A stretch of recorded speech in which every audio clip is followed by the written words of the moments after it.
Hello everyone. MPPSC prelims 2026 को ध्यान में रखते हुए हम कर रहे हैं unit wise MCQ test series, जो कि एमपीपीएससी के पूर्णतः मानक को ध्यान में रखते हुए प्रत्येक यूनिट के अनुसार क्या कर रहे हैं, पीवाईक्यू प्रैक्टिस कर रहे हैं। और आज की हमारी इस प्रैक्टिस सीरीज में यूनिट 7 के जो है हमने क्वेश्चन लिए हुए हैं, और यह हमारी टेस्ट नंबर जो है 73 है। और इसमें यूनिट 7 यानी कि साइंस और एनवायरनमेंट के क्वेश्चन हैं। आप जानते हैं एमपीपीएससी की परीक्षा में जो है केवल 57 दिन का समय शेष रह गया है। तो चलिएगा अपने क्लास की शुरुआत करते हैं, और पूरे के पूरे जो है हमने 50 क्वेश्चन जो है इसमें लिए हुए हैं। One of the most important question रहेंगे, मानक क्वेश्चन है। जितनी भी बड़ी बड़ी अकेडमी रहती हैं, चाहे वो इंदौर की कोई भी अकेडमी हो, उन सभी अकेडमियों के क्वेश्चन का जो है आप आज से क्या करेंगे, मिक्सअप करेंगे और इंपॉर्टेंट क्वेश्चन जो है हम लगाएंगे, जैसा कि हमारी परीक्षा में पूछे जाते हैं, जैसे कि मानक स्थापित किए गए हैं उनको ध्यान में रखते हुए, और बेहतर तरीके से क्या करेंगे, व्याख्या भी करेंगे। बस यही कहूँगा कि लग चुकी है तलब मंजिल की, अब खुद को आग में झोंकना होगा। ये हालात कहते हैं बीमार आ जाएगा, हौसला कहता है मंजूर नहीं। चलिएगा देखते हैं, अगर पसंद आए तो जो है फॉलो कीजिएगा। और एक इम्पोर्टेंट बात और, यदि आप क्या देना चाहते हैं, इन्हीं क्वेश्चन का जो है टेस्ट देना चाहते हैं, जो कि प्रैक्टिस ही क्या होती है, परफेक्ट बनाती है व्यक्ति को, तो उस सिद्धांत को भी हम मानते हुए डेली क्या करवाते हैं, प्रैक्टिस भी निःशुल्क में करवा रहे हैं। और इसका जो पूरा पीडीएफ है आपको कहाँ पर मिल जाएगा, टेलीग्राम पर मिल जाएगा। तो वहाँ पर जो है ज्वाइन कीजिएगा लिंक का प्रयोग करके, और जो है टेस्ट दीजिएगा, प्रैक्टिस कीजिएगा, अपने आप को परफेक्ट बनाइएगा, प्रीलिम्स 2026 में तबाही मचाइएगा। पहला प्रश्न है, मॉर्फोलॉजी में किसका अध्ययन किया जाता है? विज्ञान की वह कौन सी शाखा है जिसमें क्या करते हैं, मॉर्फोलॉजी का, मॉर्फोलॉजी मतलब किसका अध्ययन किया जाता है? देखिएगा, जीव विज्ञान की भौतिक जगत की आकारिकी का अध्ययन, आणविक स्तर पर जीवों की संरचना व कार्यों का अध्ययन, व्यायाम संबंधी अध्ययन, या फिर फफूंद एवं संबंधित विषयों का अध्ययन। तो आपका सही जवाब हो जाएगा कि जीव एवं भौतिक जगत की आकारिकी का जब हम अध्ययन करते हैं तो इसे क्या कहते हैं, मॉर्फोलॉजी कहा जाता है। जैसे आपने सुना होगा प्लांट मॉर्फोलॉजी जो होती है, ठीक है, तो ये क्या कहलाती है आपकी, ये हो जाएगा सही जवाब हो जाएगा आपका ऑप्शन ए, जो क्या हो जाएगा, सही जवाब हो जाएगा। व्याख्या को ध्यानपूर्वक देखिएगा, अति महत्वपूर्ण है। व्याख्या में जो है सभी चीज़ें शामिल की गई हैं। ए ऑप्शन क्या हो जाएगा आपका, सही हो जाएगा। मॉर्फोलॉजी क्या होता है, यह ग्रीक भाषा के दो शब्दों से मिलकर बना है। मॉर्फ जिसका मतलब क्या होता है, आकार, यानी कि आकार स्वरूप, और ओलॉजी जिसका मतलब क्या होता है, अध्ययन, यानी कि आकार और स्वरूप का अध्ययन। किसका, जीव एवं भौतिक जगत की आकारिकी का अध्ययन करते हैं। देखिएगा, अतः जीव एवं भौतिक जगत की आकारिकी का अध्ययन क्या कहलाता है, मॉर्फोलॉजी कहलाता है। ठीक है, किसी भी जीव की बाहरी जो संरचना होती है, उसमें कितनी बॉडी होती है, कितनी हड्डियां होती है, जब इसका भौतिक जगत की आकारिकी का अध्ययन करते हैं, बाहरी शेप का अध्ययन करते हैं, दैट इज कॉल्ड मॉर्फोलॉजी। ठीक है, प्लांट मॉर्फोलॉजी भी आपने पढ़ी होगी, खासतौर से पादप से जो है संबंधित क्वेश्चन है। चलिएगा आगे बढ़ जाते हैं, और क्वेश्चन की संख्या आज चूंकि ज़्यादा है, 50 क्वेश्चन रहेंगे, और बहुत जल्द क्या है, एक बार ये पूरा कर लें, इसके बाद 100 क्वेश्चन जो है फुल मानक टेस्ट के अनुसार क्या करेंगे, क्रिएट करेंगे। प्रत्येक में भाई इतनी बार जो है रिवीजन करेंगे, इस प्रकार से रिवीजन करेंगे कि क्वेश्चन कैसा भी आए, कम से कम एक बार आपके दिमाग से गुजरा जरूर होना चाहिए, ताकि जो है आप उसको सही कस पाएँ। चलिएगा देखते हैं। और आप जानते हैं कि जब से प्रीलिम्स में माइनस मार्किंग हो चुकी है, तब से महत्व और बढ़ गया है। किस गैस का उपयोग समुद्री यात्रा में होम्स संकेत देने में जो है किया जाता है? वह कौन सी गैस है जो समुद्री यात्रा में होम्स संकेत देने के लिए क्या की जाती है, प्रयोग की जाती है? Ethylene, ethylene gas, water gas, Marsh gas, या फिर फॉस्फीन? तो आप क्या कहेंगे, आपका सही जवाब हो जाएगा ऑप्शन डी, जो है फॉस्फीन गैस का क्या किया जाता है, समुद्र में जो है होम्स संकेत देने के लिए। यानी कि समुद्र में जब पनडुब्बी वगैरह जाती हैं, तो उसमें जो है जब पता नहीं चलता भाई कौन सी लोकेशन कौन सी है, तो वहाँ पर जो है फॉस्फीन गैस का क्या किया जाता है, प्रयोग किया जाता है। ध्यान रखना, जो मार्श गैस होती है इसी को क्या कहते हैं, मीथेन भी कहा जाता है। मार्श गैस को ही क्या कहते हैं, मीथेन कहते हैं। और मीथेन का सोर्स क्या होता है, CH4 होता है। कई बार आपसे प्रश्न पूछा जाता है कि धान के खेत में जो है कौन सी गैस पाई जाती है, क्या पाई जाती है, धान की खेत में जो है, जो धान का खेत होता है उसमें कौन सी गैस मिलती है, मीथेन गैस होती है। जो गोबर होता है, गोबर में भी क्या रहती है, मीथेन गैस रहती है। और आप जानते हैं कि जो जुगाली करने वाले जानवर होते हैं, तो उनके मुंह से जो लार टाइप की सफ़ेद कलर की निकलती है, उसमें भी जो क्या होता है, मार्श गैस यानी कि मीथेन निकलती होती है। एथिलीन गैस, ध्यान रखिएगा, फलों को पकाने के लिए कौन सी गैस का प्रयोग किया जाता है, तो आप क्या कहेंगे, एथिलीन गैस का प्रयोग किया जाता है। देखिएगा व्याख्या, जो फास्फीन गैस होती है, जिसका सूत्र जो होता है CaOCl2 होता है। ठीक है, तो कैल्शियम, ठीक है, तो इसे क्या बोलते हैं, CaOCl2 बोलते हैं। और ये क्या होती है, फॉस्फीन गैस का सूत्र है। इसका उपयोग जो है समुद्री यात्रा में होम्स संकेत देने में क्या है, किया जाता है। अगली व्याख्या देखेंगे, वाटर गैस क्या होती है, तो कार्बन मोनोऑक्साइड, CO मतलब क्या होती है, कार्बन मोनोऑक्साइड और हाइड्रोजन का जो मिश्रण होता है उसे क्या बोलते हैं, वाटर गैस बोला जाता है, ध्यान रखिएगा। अगली बात करें, मार्स गैस क्या होती है, तो मीथेन का ही दूसरा नाम क्या है, आप कहेंगे मार्स गैस है, जो कि दलदली स्थानों में पाई जाती है। कहाँ पर, जहाँ पर पानी हमेशा ही भरा रहता है, क्योंकि धान का खेत भी ऐसा ही होता है, उसमें ज़्यादा पानी की आवश्यकता होती है, इसलिए वहाँ पर भी जो गैस पाई जाती है। तो इन चीज़ों को जो है बहुत अच्छे तरीके से क्या करना है, ध्यान रखना है। आगे बढ़ जाते हैं, अगला प्रश्न है, विद्युत मोटर जो है किस ऊर्जा को क्या करता है, रूपांतरित करती है। जो विद्युत मोटर होता है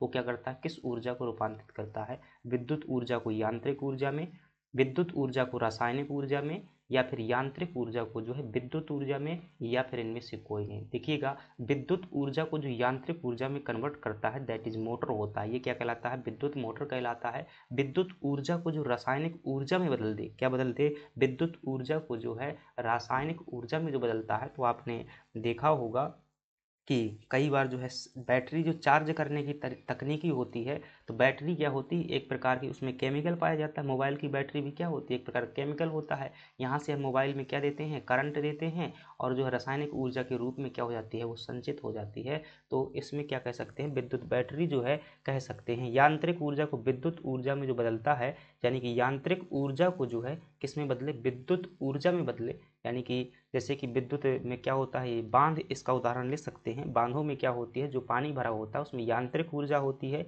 और बांध से हम क्या कर लेते हैं, विद्युत बना लेते हैं। तो ये कौन सा यंत्र होता है, तो इसे आप क्या कहेंगे, जो विद्युत क्या होता है भाई, यांत्रिक ऊर्जा को जो किसमें बदलते, विद्युत ऊर्जा में बदले, जनरेटर होता है। क्या होता है, जनरेटर होता है। विद्युत जनरेटर जो होता है ये क्या करता है, यांत्रिक ऊर्जा को जो क्या करता है, विद्युत ऊर्जा का उत्पादन कर देता है। अगली देखिएगा, तो इसमें सही जवाब क्या हो जाएगा, ऑप्शन ए हो जाएगा। विद्युत मोटर क्या करता है, विद्युत ऊर्जा को जो है यांत्रिक ऊर्जा में कन्वर्ट करने का कार्य कौन करता है, विद्युत मोटर करता है।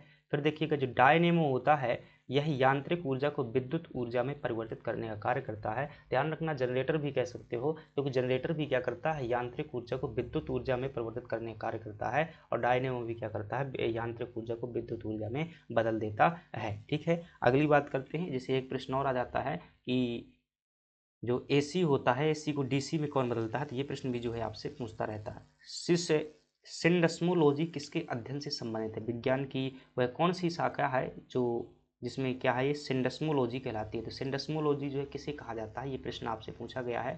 तो देखिएगा, मैंने जब शाखाएं बताई थी तो उसमें ये भी बताया हुआ था कि ज़्यादातर इंग्लिश तंत्र जो है आपसे क्या है पूछे जाते हैं। तो आपका जो है क्या हो जाएगा, कंकाल जो होता है, क्या होता है, जो हड्डियाँ होती हैं और हड्डियों से मिलकर जो सिस्टम बना होता है, कंकाल संधियों एवं स्नायुओं का जो है अध्ययन होता है। स्नायु बोले तो आई थिंक लिगामेंट, या ठीक है, ये लिगामेंट वगैरह होते हैं, यानी कि अस्थियों और उपास्थियों का जो अध्ययन दोनों का मिलाकर के किया जाता है, तब वो कहीं ना कहीं क्या हो जाता है, सिंडस्मोलॉजी हो जाता है। पेशियों का अध्ययन जो है मायोलॉजी होता है, और समुद्री जीवों के उत्पादन का अध्ययन आई थिंक जो समुद्री अर्थव्यवस्था है, मरीनोलॉजी, मैरिनो कल्चर कहा जाएगा। और चलिएगा देख लेते हैं, से सिंडस्मोलॉजी जो होता है कंकाल संधियों और स्नायुओं का अध्ययन होता है, और जो सार्कोलॉजी होता है, ठीक है, पेशियों का अध्ययन होता है। देखिएगा, मैंने मायोलॉजी कहा हुआ था, तो मायोलॉजी भी, मायोग्लोबिन शब्द भी क्या होता है, पेशी ही होता है, और सार्कोलॉजी भी क्या कहलाता है, तो ये स्पेशली ब्रांच है, ध्यान रखिएगा। पेशियों का अध्ययन क्या कहलाता है, आप कहेंगे सार्कोलॉजी कहलाता है। और पेशियों में जो प्रोटीन पाया जाता है वो कौन सा होता है,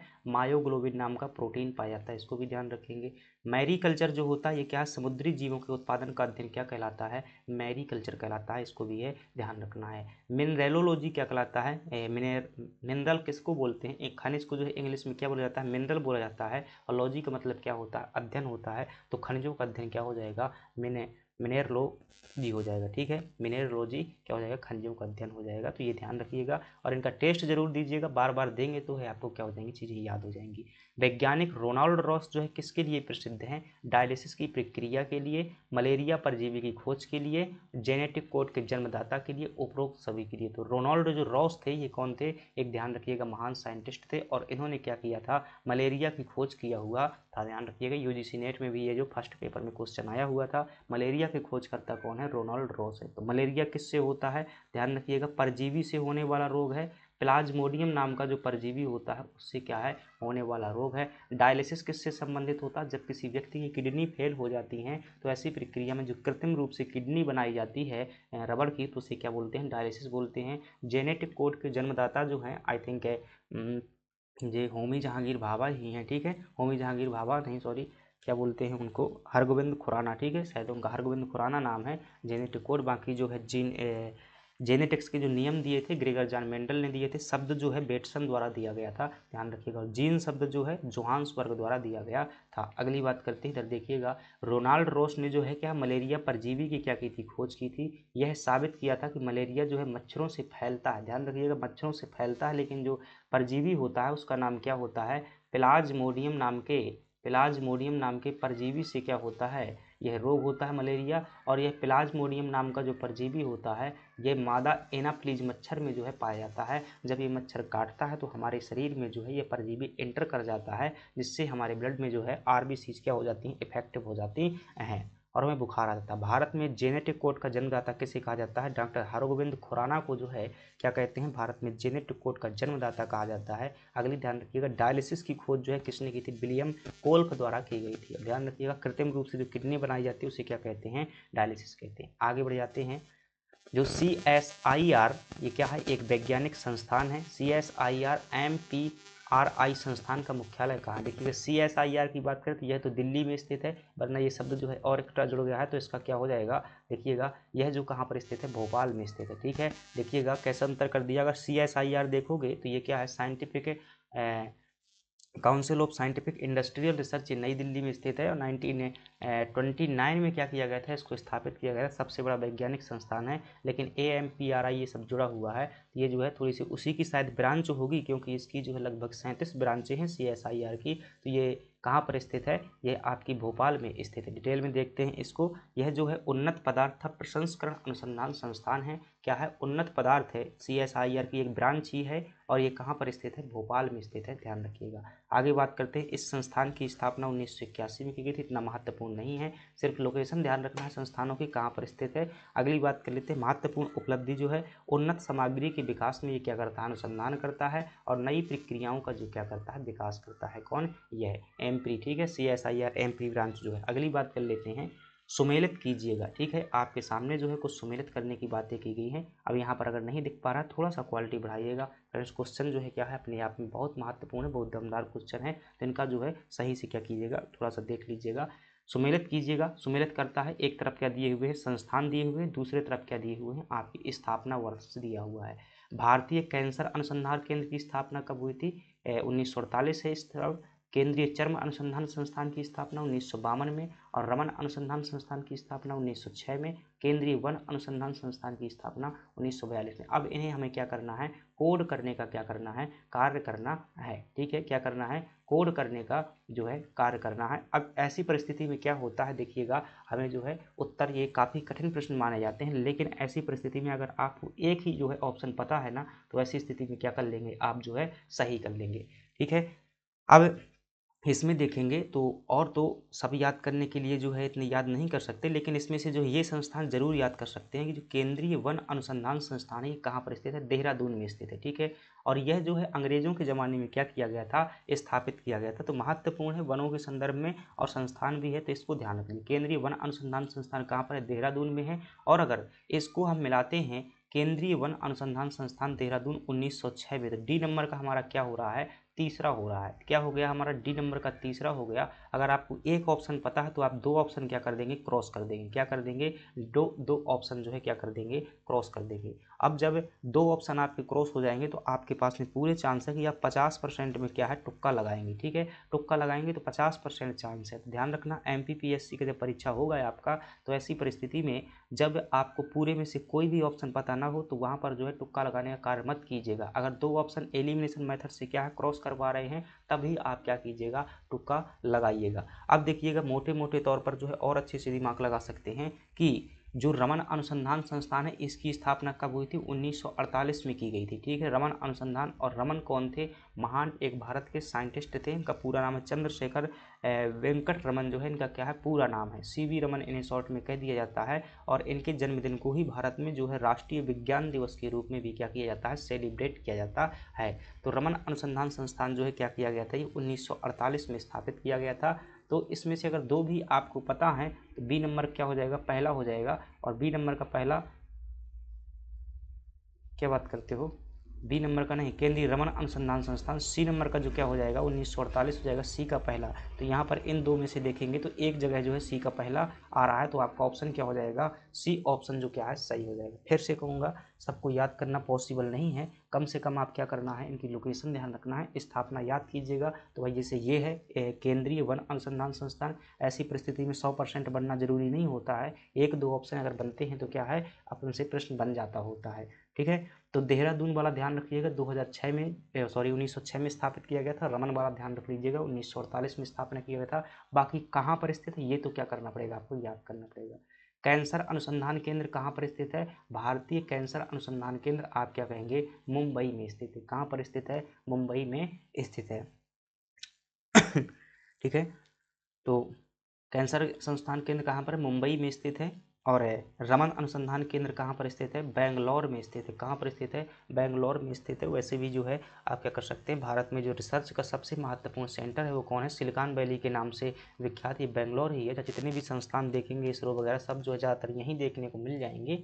तो रमन भी क्या थे? एक महान साइंटिस्ट थे, तो वो यहीं पर जो है बेंगलोर में आप ऐसा अनुमान लगा सकते हैं। केंद्रीय चर्म अनुसंधान केंद्र कहाँ पर है? चेन्नई में स्थित है। क्या क्या है? चेन्नई में स्थित है। तो ऐसे में ध्यान रखिएगा कि अगर किसी की क्या किया जाए भाई, यूँ मान लीजिएगा ऐसा ना हो किसी के साथ में, जैसे किसी की पिटाई की जाती है स्कूल में, उसकी चमड़ी खींच दी जाती है मार मार के, ठीक है, समझ रहे हैं, तो उसको क्या रहेगा भाई? चैन नहीं रहेगा। क्या रहेगा? उसको चैन नहीं आएगा। ठीक है, वो या तो कहेगा अगर किसी की पिटाई हो जाती है तो वो या तो सोचेगा कि बदला ले लिया जाए, या तो फिर सोचेगा कि भाई कुछ और किया जाए, मतलब उसको चैन नहीं पड़ेगा, वो यहाँ वहाँ घूमता ही रहेगा। तो चमड़ी से क्या आ जाएगा? चेन्नई। ठीक है, तो चेन्नई ध्यान रख लेना। या फिर यूँ मान लीजिएगा, चेन्नई में एक शब्द लिखा हुआ है नई। नई यानी कि नाई। नाई क्या करता है? बाल काटने का जो कार्य करता है। तो मान लीजिएगा कि आपकी चमड़ी जो है बाल काटते समय काट दिया। ठीक है, तो ऐसा ध्यान रख लेना कुछ। तो चर्म अनुसंधान केंद्र कहाँ पर है? चेन्नई में है। वन अनुसंधान केंद्र तो आपको पता ही है कहाँ पर है, देहरादून में स्थित है, केंद्रीय वन अनुसंधान संस्थान। इसी की एक शाखा है जो कि 1982 में स्थापित की गई थी,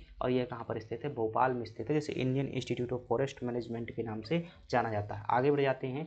वैज्ञानिक एवं औद्योगिक अनुसंधान परिषद के संदर्भ में असत्य कथन कौन सा है? क्या बताना है? जो CSIR नाम का जो है भारत का सबसे बड़ा वैज्ञानिक संस्थान है, उसके संदर्भ में गलत कथन बताना है। तो आप क्या बताएंगे? इसके संस्थापक शांति स्वरूप भटनागर थे। बिल्कुल सही बात है। इन्हें जो है क्या कहते हैं, भारत में सुपर कंप्यूटर का जनक भी कहा जाता है। इसकी स्थापना कब हुई थी? 1942 में हुई थी। क्या सही है? चलिएगा आगे देखते हैं। CSI के लगभग 47 राष्ट्रीय प्रयोगशालाएं, ये भी है, सही है, हमने कल ही जो है इसको क्या किया था, पढ़ा हुआ था।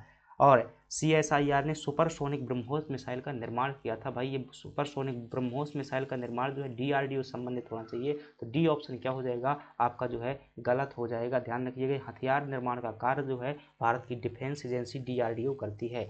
तो DRDO ने क्या किया था? ब्रह्मोस मिसाइल का निर्माण किया था। CSIR जो है वैज्ञानिक और औद्योगिक अनुसंधान संस्थान है। CSIR की स्थापना जो है 1942 में की गई थी, और ये इसका मुख्यालय जो है कहाँ पर? नई दिल्ली में स्थित है। इसकी लगभग कितनी? 37 ब्रांचेस हैं, और इसकी एक शाखा जो CSIR एम्प्री है, ये कहाँ पर स्थित है? भोपाल में स्थित है। इसको भी ध्यान रखिएगा। आगे बढ़ जाते हैं। वह द्रव प्रणोदक प्रणाली का विकास किस केंद्र में होता है? ध्यान रखिएगा, द्रव प्रणोदक प्रणाली जिसे हम क्या कहते हैं? ये LPSC कहते हैं। जो हमारे रॉकेट क्या है, ऊपर उड़ करके जाते हैं, उपग्रह लेकर के जो है अंतरिक्ष में जाते हैं, उनमें जो ईंधन लगता है उसे क्या कहते हैं? द्रव प्रणोदन कहा जाता है। लिक्विड प्रोपल्सन सिस्टम सेंटर, और ये हम भी पढ़ चुके हैं। कहाँ पर था ये? तो आप कहेंगे कि विकास किस केंद्र में होता है? ठीक है, द्रव प्ररोधन का विकास विक्रम साराभाई अंतरिक्ष केंद्र में, सतीश धवन अंतरिक्ष केंद्र में, भारतीय सुदूर संवेदन केंद्र में। देखिएगा, अगर आप दिमाग लगाएंगे तो सतीश धवन केंद्र तो क्या है? यह एक प्रकार का लॉन्चिंग स्टेशन है, जहां से उपग्रहों को लॉन्च किया जाता है, तो ये तो नहीं होगा। भारतीय सुदूर संवेदन केंद्र यह भी क्या है? अलग है, जो कि संस्थान है। यह एक प्रकार का स्कूल है, जो कि आपका कहाँ पर स्थित है? देहरादून में स्थित है। यह जो है एक क्या है? इंस्टीट्यूट है। ठीक है। यह एक इंस्टीट्यूट है जो कहाँ पर स्थित है, देहरादून में स्थित है। 1966 में क्या किया गया था, इसको जो है इस्टेब्लिश किया गया था। अब जो है ऑप्शन बचता है आपके पास में, या तो ए ऑप्शन बचता है या फिर जो है डी ऑप्शन बचता है। ठीक है, तो क्या लगाएंगे ऐसी स्थिति में, तो डी ऑप्शन आपका जो सही है। क्यों? क्योंकि आपने जो है इसके पहले पढ़ा हुआ था कि जो है महेंद्रगिरी था, क्या था, महेंद्रगिरी विज्ञान वाली जो क्लास हुई थी, शॉर्ट वाली क्लास है, उसमें देखना जब हम संस्थान पढ़ रहे थे तो महेंद्रगिरी में क्या हुआ था, ये एलपीएससी को जो है इस्टेब्लिश किया गया था। भारत में रॉकेट के लिए द्रव प्ररोधन प्रणाली का विकास जो है एलपीएससी द्रव प्ररोधन प्रणाली केंद्र जो है तिरुवनंतपुरम केरल में भी है, और एक इसकी शाखा जो है हमें कहाँ देखने को मिलती है, महेंद्रगिरी में भी जो है देखने को मिल जाएगी। अगली बात करते हैं, एलपीएससी की स्थापना जो है 1985 में की गई थी। यह इसरो का क्या है, एक केंद्र है। अगली बात करते हैं, सुदूर संवेदन प्रक्रिया का संबंध अंतरिक्ष की किस कक्षा से होता है। ठीक है, अंतरिक्ष की किस कक्षा से होता है, भू स्थिर कक्षा से, ध्रुवीय कक्षा से, लैग्रेंज बिंदु से, या फिर आपका जो है उपरोक्त सभी से होता है। तो क्या बताएंगे, ध्रुवीय कक्षा से जो है होता है इसका संबंध। ध्यान रखिएगा, जैसे ये मान लीजिएगा क्या है, पृथ्वी है हमारी, और ये जो है इसका क्या हो जाएगा, उत्तरी ध्रुव हो जाएगा, ये हो जाएगा दक्षिणी ध्रुव हो जाएगा। इन ध्रुवों को जो है आपस में मिलाने वाली क्या होती है, एक कक्षा होती है, और इस कक्षा को क्या बोलते हैं, ध्रुवीय कक्षा बोलते हैं। और जितने भी सुदूर संवेदन उपग्रह होते हैं, सुदूर संवेदी उपग्रह होते हैं, वो अधिकांशतः इसी में क्या किए जाते हैं, एस्टेब्लिश किए जाते हैं। ठीक है, क्योंकि पृथ्वी घूमती रहती है तो 24 घंटे जो है यहाँ से क्या है, एक बार जो है हर स्थान को क्या किया जा सकता है, देखा जा सकता है। और यह जो ध्रुवीय कक्षा होती है, इसे यह अधिकतम जो है आपकी 600 किलोमीटर से लेकर के 2000 किलोमीटर की ऊंचाई तक हमें देखने को मिल जाती है। 600 से लेकर 2000 किलोमीटर की ऊंचाई तक देखने को मिल जाती है। और ध्यान रखना, कई बार प्रश्न पूछ लेता है भू स्थिर कक्षा की ऊंचाई कितनी होती है, 36,000 किलोमीटर होती है, इसको ध्यान रखिएगा। लैग्रेंज बिंदु, ये आदित्य L1 जो है हमने उपग्रह छोड़ा हुआ था, इसी के लिए छोड़ा हुआ था। तो सुदूर संवेदन ध्यान रखिएगा। अगली बात करते हैं, सुदूर संवेदन प्रक्रिया में ध्रुवीय सूर्य समकालिक कक्षा का जो है क्या किया जाता है, प्रयोग किया जाता है। और सूचना संग्राहक साधनों की मदद से दूरस्थ वस्तुओं को लक्ष्यों से संबंधित सूचनाएं प्राप्त करने की पद्धति जो है सुदूर संवेदन कहलाती है। देखिएगा कितनी क्लिष्ट भाषा जो है लिखी हुई है, बहुत कुछ है, दिमाग लगाने की आवश्यकता नहीं है। सूचना संग्राहक साधनों की मदद से, ठीक है। अब देखिए मैं धीरे से पढ़ रहा हूँ, समझ में आ जाएगा। दो स्थान है, उनके बिना संपर्क के क्या कर लेना, जानकारी प्राप्त कर लेना ही सुदूर संवेदन कहलाता है। तो किसके माध्यम से करेंगे, सूचना संग्राहक साधनों के यानी कि टेक्नोलॉजी की मदद से हम क्या करेंगे, दूरस्थ वस्तुओं लक्ष्यों से संबंधित सूचनाएं प्राप्त करने की पद्धति क्या है, सुदूर संवेदन है। ठीक है, तो दूर से ही क्या कर लेना, संवेदना ग्रहण कर लेना सुदूर संवेदन कहलाता है। और इसके दो केंद्र हमेशा ध्यान रखना, एक केंद्र कौन सा है, नेशनल रिमोट सेंसिंग सेंटर है, और एक कौन सा है, Indian institute of remote sensing है। ये जो है आपका देहरादून में है, और ये आपका हैदराबाद में स्थित है। अगली बात कर लेते हैं, उपग्रह प्रक्षेपण केंद्र जितना संभव हो भूमध्य रेखा के करीब होते हैं, जिसका कारण क्या है, यानी कि जहाँ से क्या किया जाता है उपग्रह को भेजा जाता है। उपग्रह प्रक्षेपण केंद्र, समझ रहे हो ना, उपग्रह प्रक्षेपण केंद्र सैटेलाइट लॉन्चिंग सेंटर जो होता है, सेंटर होता है, वो ज़्यादातर क्या बनाए जाते हैं, भूमध्य रेखा। भूमध्य रेखा कैसे कहते हैं, जो पृथ्वी के बीच की रेखा 0 डिग्री से कहते हैं, वो क्या होती है, भूमध्य रेखा होती है। तो जहाँ से उपग्रह लॉन्च किए जाते हैं वो ज़्यादातर केंद्र जो है पृथ्वी के भूमध्य रेखा के आसपास होते हैं। ऐसा क्यों, इसका कारण क्या है, न्यूनतम गुरुत्वाकर्षण बल, अधिकतम गुरुत्वाकर्षण बल, चुंबकत्व का अधिक प्रभाव, या फिर चुंबकत्व का निम्न प्रभाव। जहां तक मुझे लगता है गुरुत्वाकर्षण का जो है सही जवाब होना चाहिए न्यूनतम गुरुत्वाकर्षण बल। ध्यान रखना, फिजिक्स में भी हम पढ़ते हैं, जैसे कि बात करें ये क्या है, पृथ्वी है, तो ध्रुवों पर यहाँ पर क्या होता है दरअसल अगर आप जो है ग्रेविटेशनल फोर्स का, गुरुत्वाकर्षण का नियम पढ़ा हुआ है, क्या नाम है भाई उसका, ठीक है, गुरुत्वाकर्षण का नियम क्या होता है यार, मुझे ध्यान नहीं आ रहा है। ठीक है, जो उसमें जी होता है यानी कि ग्रेविटेशनल, जी एफ, यानी कि जी एफ का मतलब गर्लफ्रेंड नहीं है, ध्यान रखना, जी एफ यानी कि ग्रेविटेशनल फोर्स, गुरुत्वाकर्षण बल अनुक्रमानुपाते m1 × m2/r²। ठीक है, त्रिज्या।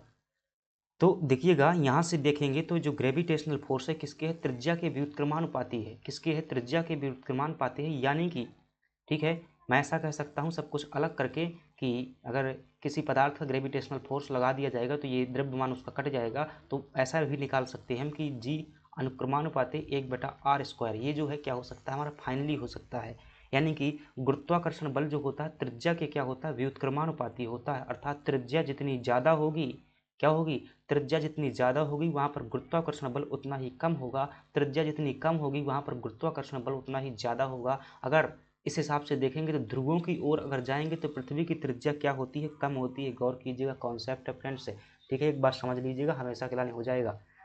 अगर पृथ्वी से भूमध्य रेखा से आप कहाँ जाते हैं, ध्रुवों की ओर जाते हैं, तो इधर देखेंगे आप जो है चौड़ाई कम हो रही है, अर्थात त्रिज्या जो है पृथ्वी की क्या हो जाती है, कम हो जाती है। अगर त्रिज्या जो है ऊपर की ओर जाएंगे कम होगी तो गुरुत्वाकर्षण बल का मान क्या होगा, ऊपर की ओर जाने से क्या होता है, बढ़ता है। अर्थात गुरुत्वाकर्षण बल का मान भूमध्य रेखा के पास में क्या होता है, न्यूनतम या कम से कम होता है। और गुरुत्वाकर्षण बल का मान जितना कम होगा उपग्रह को ऊपर भेजने के लिए उतनी ही हमें कम शक्ति की आवश्यकता होगी। इसलिए जो है क्या किया जाता है, अधिकांश जो है लॉन्चिंग पैड कहाँ पर बनाए जाते हैं, भूमध्य रेखा के आसपास बनाए जाते हैं। हमने शुरुआत में जो है केरल में जो है Thumba equatorial rocket launching station जो है बनाया हुआ था। Thumba equatorial rocket launching station जो है बनाया हुआ था, टेल्स बोलते थे इसको, केरल में बनाया हुआ था। क्या चीज़ समझ में आई, उम्मीद है समझ में आया होगा। क्यों बनाते हैं भूमध्य रेखा के पास, तो आप कहेंगे क्योंकि वहाँ पर गुरुत्वाकर्षण बल का मान जो है न्यूनतम होता है। कई बार फिजिक्स में भी प्रश्न आता है कि गुरुत्वाकर्षण बल का मान अधिकतम कहाँ पर होगा, ध्रुवों की ओर जाने पर जो है अधिकतम होगा, भूमध्य रेखा की ओर क्या होगा, न्यूनतम होगा। न्यूनतम गुरुत्वाकर्षण बल की वजह से जो है भूमध्य रेखा के करीब उपग्रह परीक्षण केंद्र क्या किए जाते हैं, स्थापित किए जाते हैं, जिससे प्रक्षेपण में क्या होती है, आसानी होती है। सतीश धवन अंतरिक्ष केंद्र भी इसी वजह से श्रीहरिकोटा में क्या किया गया है, बनाया गया। हम चाहते तो हिमालय में भी बना सकते थे, हम चाहते तो जम्मू कश्मीर भी बना सकते थे, वहाँ तक तमाम हमारे पास में ज़मीन डली हुई है, ऊंचाई पर बना सकते थे, लेकिन हमने जो है भूमध्य रेखा के नज़दीक स्थापित किया हुआ है, ध्यान रखिएगा। आगे बढ़ जाते हैं। भुवन क्या है, भुवन जो है एक प्रकार का पोर्टल है फ्रेंड्स, ध्यान रखिएगा। संचार उपग्रह बैलिस्टिक मिसाइल है, इसरो द्वारा विकसित एप्लीकेशन है जो कि उच्च गुणवत्ता के मानचित्र उपलब्ध कराता है। बिल्कुल सही जवाब हो जाएगा। भुवन क्या है, इसरो का एक पोर्टल है या एक ऐप्स है जहाँ से जो है इसरो द्वारा जो अंतरिक्ष से चित्र भेजे जाते हैं उनको आप देख सकते हैं। तो क्या हो जाएगा, सी ऑप्शन आपका सही हो जाएगा, सी ऑप्शन राइट ऑप्शन। भुवन इसरो द्वारा विकसित किए गए एप्लीकेशन है जो कि इंटरनेट पर भारत व आसपास के क्षेत्रों के उपग्रह मानचित्र क्या करता है, उपलब्ध करवाता है। सुदूर संवेदन की प्रक्रिया में भुवन पोर्टल जो है क्या करता है, मदद करता है। आगे बढ़ जाते हैं। राष्ट्रीय अंतरिक्ष दिवस जो है कब मनाया जाता है, तो आप क्या कहेंगे, 23 अगस्त को जो है राष्ट्रीय अंतरिक्ष दिवस मनाया जाता है। क्यों मनाया जाता है, क्योंकि क्योंकि इसी दिन जो है हमारा चंद्रयान 3 नाम का जो है उपग्रह क्या किया गया था। चंद्रयान 3 जो हमारा उपग्रह था ये कहाँ है, अंतरिक्ष में पहुंचा हुआ था, ध्यान रखिएगा। आगे देखते हैं इसकी व्याख्या, तो ऑप्शन सी जो है राइट हो जाएगा। भारत में राष्ट्रीय अंतरिक्ष दिवस जो है चंद्रमा के दक्षिणी ध्रुव पर चंद्रयान 3 की सफल लैंडिंग की याद में जो है मनाया जाता है। राष्ट्रीय अंतरिक्ष दिवस जो है 23 अगस्त को मनाते हैं। और राष्ट्रीय अंतरिक्ष दिवस 2024 की जो थीम थी, चंद्र के स्पर्श से जीवन की क्या अनुभूति, भारत की अंतरिक्ष गाथा। ठीक है, अगली बात करेंगे थोड़ा सा और यहाँ पर देखें तो ये बातें ध्यान रखिएगा। शिव शक्ति पॉइंट भी ध्यान रखना, जहाँ पर जो है यह लैंड हुआ था उस स्थान को क्या कहते हैं, शिव शक्ति पॉइंट कहा जाता है। शिव शक्ति पॉइंट ध्यान रखिएगा, जहाँ पर चंद्रयान 3 लैंड किया था। अगली बात कर लेते हैं एटिक्स एसरो की। एटिक्स नहीं होना चाहिए भाई, यहाँ पर एंट्रिक्स होगा। क्या होगा, एंट्रिक्स कारपोरेशन जो है इसरो की क्या है, एक व्यावसायिक इकाई है। इसरो भी क्या है भाई, पैसा कमा रही है विदेशों से, कहती है कि अगर किसी को क्या करना है, हमसे अपने उपग्रह अंतरिक्ष में भिजवाने हैं, इसके लिए हम अलग से संस्था बना देते हैं, आप यहाँ पर आकर के अपने उपग्रह भिजवाइए, हमको पैसा दीजिएगा। तो इसकी स्थापना जो है कब की गई थी, ये प्रश्न पूछ रहा है। 92 में, 82 में, 72 में या फिर 2001 में, तो आप क्या कहेंगे, इसकी स्थापना जो है 1992 में क्या की गई थी, इसकी स्थापना की गई थी। इस बात को आप ध्यान रखें। एंट्रेक्स कारपोरेशन लिमिटेड क्या है, भारतीय अंतरिक्ष अनुसंधान संगठन इसरो की क्या है, एक वाणिज्यिक शाखा है। और इसकी स्थापना जो है 28 सितंबर 1992 को की गई थी। यह जो है एक प्रकार की मिनी रत्न कंपनी है, ध्यान रखिएगा, महारत्न नहीं है। और अगर बात की जाए तो जहाँ तक मुझे याद है हैदराबाद या बेंगलोर में जो है क्या है, यह स्थित है। इसरो के वर्तमान में चेयरमैन कौन है, ध्यान रखना, वी नारायण क्या है, वर्तमान में क्या है, इसरो के चेयरमैन हैं। और इसरो की स्थापना जो है 15 अगस्त 1969 को की गई थी। बंगलुरु में इसका मुख्यालय स्थित है। मानव फेफड़े का कौन सा भाग जो है गैसों के विनिमय के लिए क्या है, पृष्ठ प्रदान करता है। मानव फेफड़े का वह कौन सा भाग होता है जो गैसों के विनिमय के लिए क्या करता है, पृष्ठ यानी कि जगह प्रदान करता है। थोड़ा सा दिमाग लगाइएगा। ये मैंने आपके क्या किया हुआ है, ये मैंने आपका जो है हार्ट निकाल लिया है, और ये जो है आपके मैंने क्या किए है, फेफड़े निकाल लिए हैं। आपके हार्ट से जो गंदा ब्लड है वो कहाँ पर जाएगा, यानी कि जो कार्बन डाइऑक्साइड युक्त ब्लड है वो कहाँ पर जाएगा, फेफड़ों में जाएगा। और फेफड़ों में क्या करते हैं, ये आपने क्या ली हुई है, यहाँ से मुंह से जो है सॉरी नाक से क्या ली हुई है, ऑक्सीजन ली हुई है। तो आपकी ऑक्सीजन कहाँ पर पहुँच चुकी है, फेफड़ों में पहुँच चुकी है। अब यहाँ से जो गंदा ब्लड जाएगा, डीऑक्सीजनेटेड ब्लड जो है फेफड़ों में क्या करेगा, मिलेगा, और मिलने के बाद में जो है यहाँ पर कार्बन डाइऑक्साइड जो अपनी कम सांद्रता के कारण जो है इधर ट्रांसफर हो जाएगी, यहाँ पर जो है विसरण का सिद्धांत कार्य करता है, और ऑक्सीजन जो है इस ब्लड में मिल जाएगी, आपका ब्लड जो है शुद्ध हो जाएगा, वहाँ से जो है कहाँ आ जाएगा, हृदय में आ जाएगा। ये क्या होती है, गैसों का विनिमय होता है फेफड़ों के अंतर्गत। इसके लिए जो अब देखिएगा यहाँ पर जगह लिमिटेड है, मिटाना पड़ेगा मुझे।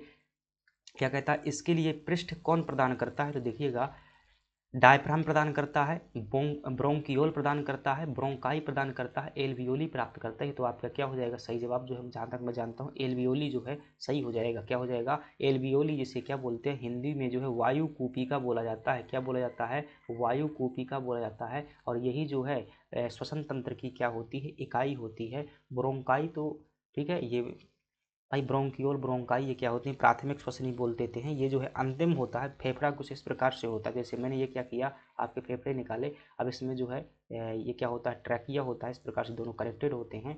अब इसमें क्या होता है, ऑक्सीजन आपका यहाँ से आता है, सबसे पहले प्राथमिक श्वास नली से आती है, फिर ये द्वितीयक में टूटती है, फिर तृतीयक में टूटती है, अंत में जो छोटी सी बिंदी होती है उसी को क्या बोलते हैं, एल्वियोली बोल देते हैं। ठीक है, फेफड़ों की संख्या कितनी होती है, आप कहेंगे सर 2 होती है। क्या किसी के 3 फेफड़े होते हैं, क्या बताइएगा, किसके फेफड़े जो 3 होते हैं, आपको क्या करना है, बताना है।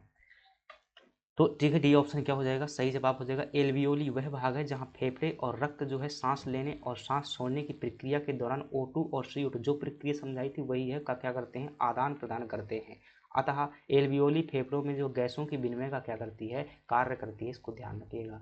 पायरोडॉक्सिन किस विटामिन का जो है क्या होता है, रासायनिक नाम होता है, क्या होता है, किसका जो है रासायनिक नाम होता है। तो जहाँ तक देखिएगा मैंने क्या किया था, याद करने का तरीका बनाया हुआ था, इसको कैसे किया था कि जो B6 ठीक है, तो यहाँ पर 6 ध्यान रखना है, 6 से ध्यान रखना है आपको, 6 पैक। ठीक है, 6 पैक जानते हैं ना, जो जिसकी बॉडी होती है भाई उसके क्या होते हैं, 6 पैक होते हैं। ठीक है, तो 6 पैक जो है कैसे बनाए जाते हैं, परे परे जो है डंबल उठा करके जो है 6 पैक बनाते हैं। तो पायरिडॉक्सिन क्या हो जाएगा आपका, विटामिन B6 का नाम हो जाएगा। गलत हुआ तो फिर क्या होगा, ठीक है, गलत नहीं है बोला तो, वरना फिर कहते बहुत अच्छी ट्रिक बनी हुई है। तो विटामिन ध्यान रखिएगा, विटामिन B6 का रासायनिक नाम क्या है, पायरिडॉक्सिन है। विटामिन B4 का क्या हो सकता है, जानते हैं, नियासिन किसका होता है।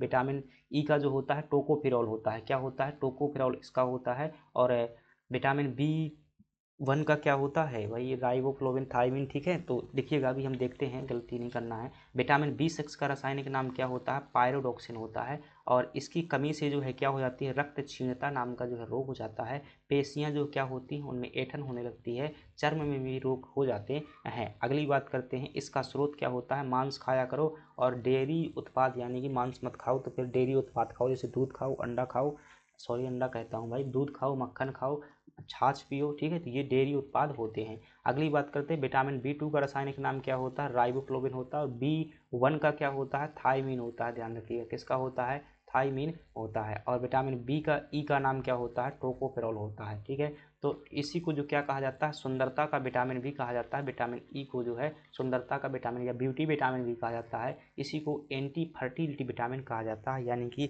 कई बार जो है महिलाएं बांझपन का शिकार हो जाती हैं, तो उसका एक जिम्मेदार कारक क्या होता है, विटामिन ई भी होता है। ध्यान रखिएगा। आगे बढ़ जाते हैं, इंसुलिन के अति स्त्राव से कौन सा रोग होता है। इंसुलिन क्या है, एक प्रकार का हार्मोन है। कहाँ से निकलता है, ध्यान रखिएगा, इंसुलिन जो है अग्नाशय से निकलने वाला हार्मोन होता है। और इसके ज़्यादा मात्रा निकलेगी तो क्या हो जाएगा भाई, अगर आपको ये पता है कि इसका कार्य क्या होता है इंसुलिन का, तो आप आसानी से बता सकते हैं। इंसुलिन देखिएगा, ये आपका क्या है, मैंने जो है लीवर खोल करके रख लिया, ये क्या है, लीवर है, यकृत है, और ये क्या है आपका, क्या है, ब्लड है। ठीक है, पूरा ब्लड निकाल लिया। और ब्लड निकालने के बाद में जो इंसुलिन काम क्या करता है, ब्लड में जो है अतिरिक्त ग्लूकोज की मात्रा जो होती है, ब्लड में क्या होती है, अतिरिक्त जो ग्लूकोज की मात्रा होती है, आप उतना काम नहीं करते हैं जितना खाना खाते हैं, तो अतिरिक्त ग्लूकोज को जो है ग्लाइकोजन के रूप में संचित करने का कार्य क्या करता है, इंसुलिन करता है। और इंसुलिन की अगर मात्रा ज़्यादा हो गई तो ब्लड से क्या करेगा, ज़्यादा मात्रा में जो है ग्लूकोज भेज देगा, अर्थात ब्लड में जो है ग्लूकोज की कमी हो जाएगी।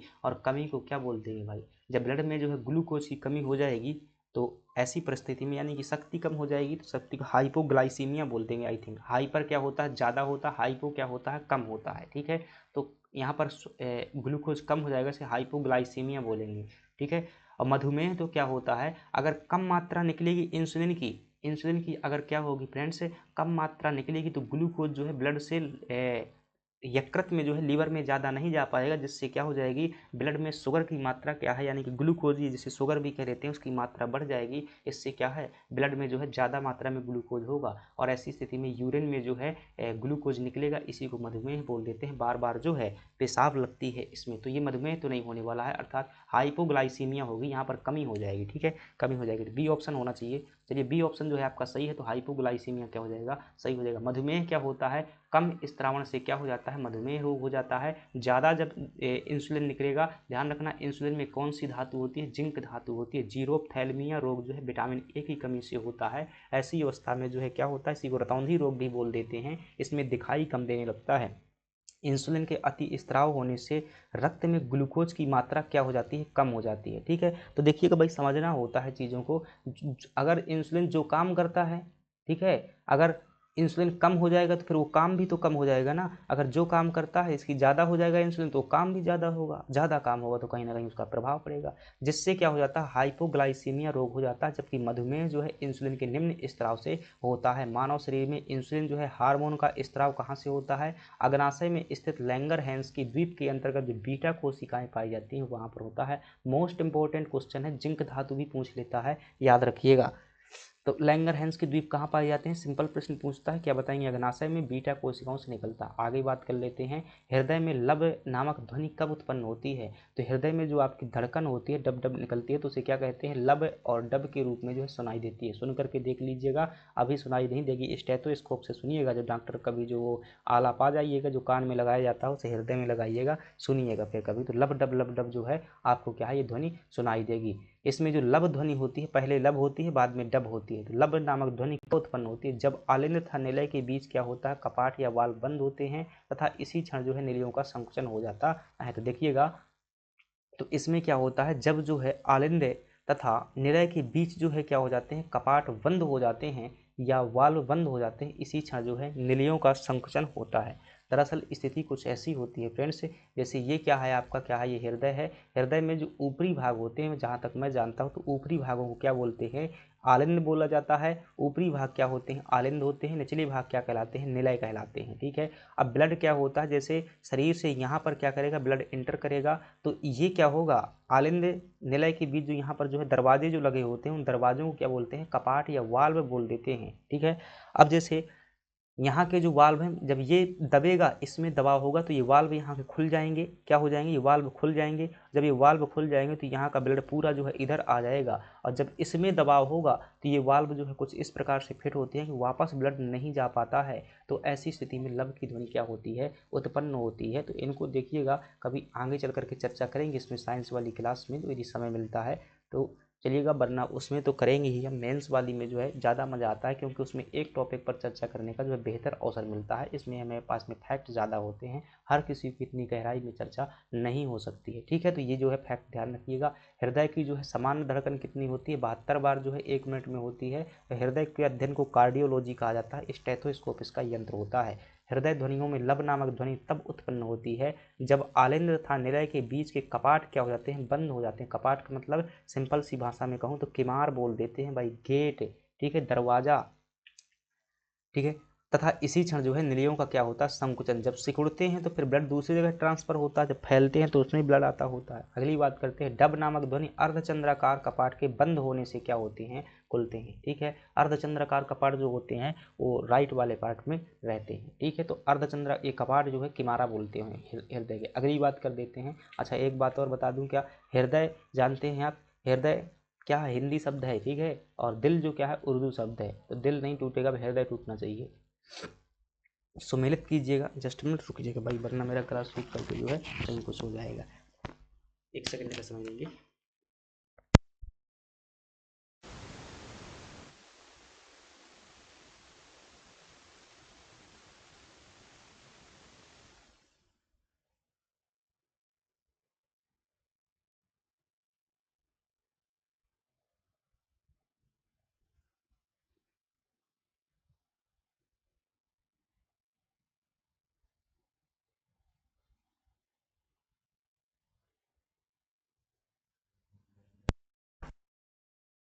का पानी पी के जाएँ भाई, गर्मी का टाइम है, पता चला सिलेक्शन के लिए बैठे हुए हैं, कुछ और हो गया।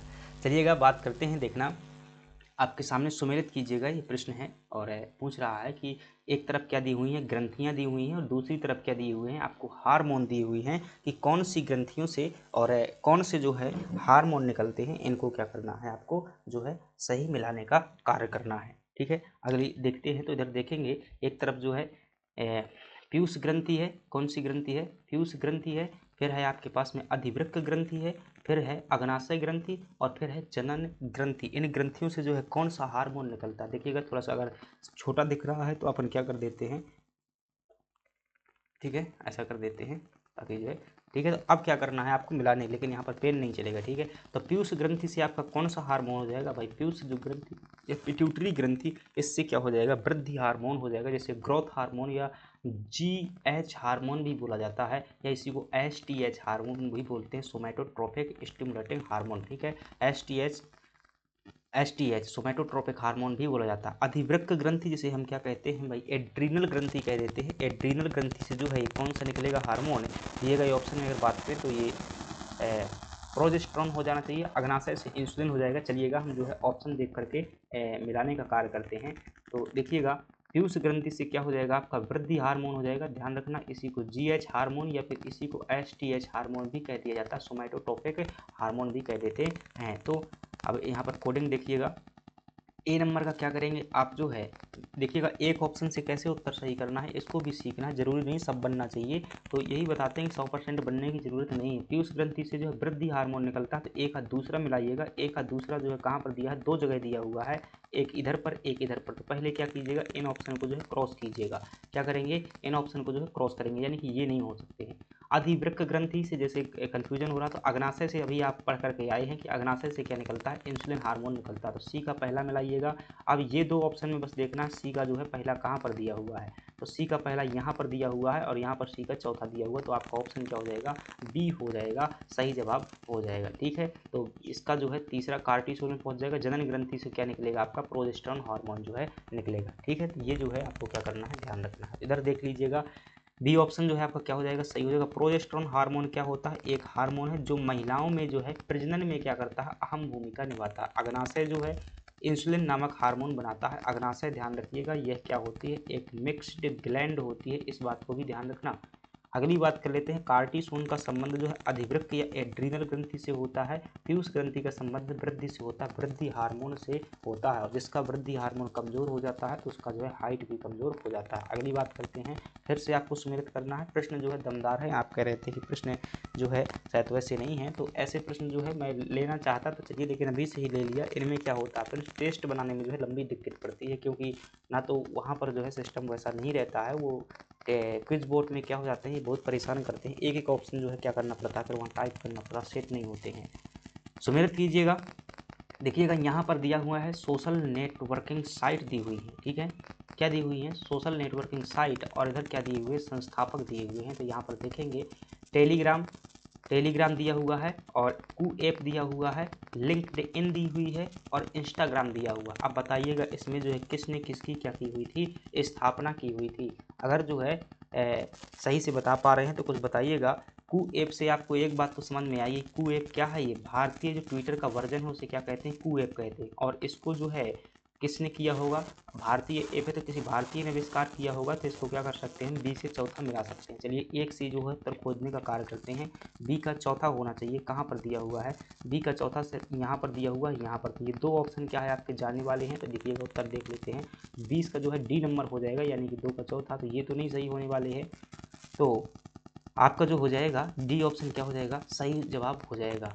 तो देखेंगे टेलीग्राम की जो है खोज किसने की हुई थी, तो आप कहेंगे कि टेलीग्राम की जो है खोज किसने की हुई थी, निकोलाई डुरोवी और पावेल डुरोवी ने की हुई है। डुरोवी ध्यान रखना, डुरोवी ने किसकी खोज की हुई थी, संस्थापक कौन है, टेलीग्राम जहाँ पर आप डेली टेस्ट देते हैं उसके संस्थापक कौन है, डुरोवी हैं। ठीक है, डुरोवी जो क्या है, डेली यहाँ संस्थापक हैं। तो डी से ध्यान रखना, टेलीग्राम पर हम क्या करते हैं, डेली टेस्ट देते थे, तो डेली टेस्ट से हो जाएगा, ड्रोवी जो है हो जाएगा। और बहुत डर लगता था ना पेपर्स को, तो इसलिए डेली टेस्ट देते थे। टेलीग्राम से क्या हो जाएगा, ड्रोबी जो है हो जाएगा। और लिंक्डइन के जो है आविष्कारक कौन हो जाएंगे, सी ऑप्शन का जो है अगर आप देखेंगे तो पहला हो जाएगा, यानी कि लिंक्डइन के आविष्कारक रीड हॉफमैन और एरिक ली जो है हो जाएंगे। और इंस्टाग्राम के हो जाएंगे केविन सिस्ट्रॉम। तो ये तो जो है लगभग ज़्यादातर लोगों को क्या होगा, पता होगा। केविन सिस्ट्रॉम जो है क्या है, संस्थापक है। टेलीग्राम के जो है निकोलाई द्रोवी हो जाएंगे। क्यूएक के जो है राधाकृष्ण और मयंक बिटवान हो जाएंगे। लिंक्डइन के रीड हॉफमैन और एरिक ली हो जाएंगे। और इंस्टाग्राम के जो है केविन क्या हो जाएंगे, सिस्ट्रॉम हो जाएंगे। आगे बढ़ जाते हैं। निम्नलिखित में से कौन सा सूक्ष्म पोषक तत्व नहीं है, क्या सूक्ष्म पोषक तत्व है। पोषक तत्व दो प्रकार के होते हैं, विज्ञान में आपने पढ़े होंगे कि कुछ होते हैं सूक्ष्म पोषक तत्व और एक क्या होते हैं माइक्रो और मैक्रो बोल देते हैं, ठीक है, मैक्रो बोल देते हैं। मैक्रो जिनकी ज़्यादा मात्रा में पौधों की वृद्धि और विकास के लिए आवश्यकता होती है वो क्या होते हैं, वृहद या माइक्रो पोषक तत्व होते हैं, जिसमें से खासतौर से नाइट्रोजन, फास्फोरस और पोटेशियम आते हैं। और इसमें जो सूक्ष्म पोषक तत्व में आयरन वगैरह आते हैं, आयरन, तांबा, मैग्नीज, जिंक, के सभी जो है सूक्ष्म पोषक तत्व। कहता है कौन सा पोषक तत्व सूक्ष्म नहीं है, तो लोहा हो जाएगा, जिंक हो जाएगा, मैग्नीज हो जाएगा। लेकिन सल्फर जो है ये क्या है, बड़ी मात्रा में आवश्यकता होती है, तो सी जो है आपका नहीं होने वाला है। तो सी ऑप्शन क्या है, सही हो जाएगा। तो वे पोषक तत्व जिनकी हमारे शरीर को क्या होती है, बहुत कम आवश्यकता होती है, सूक्ष्म पोषक तत्व कहलाते हैं।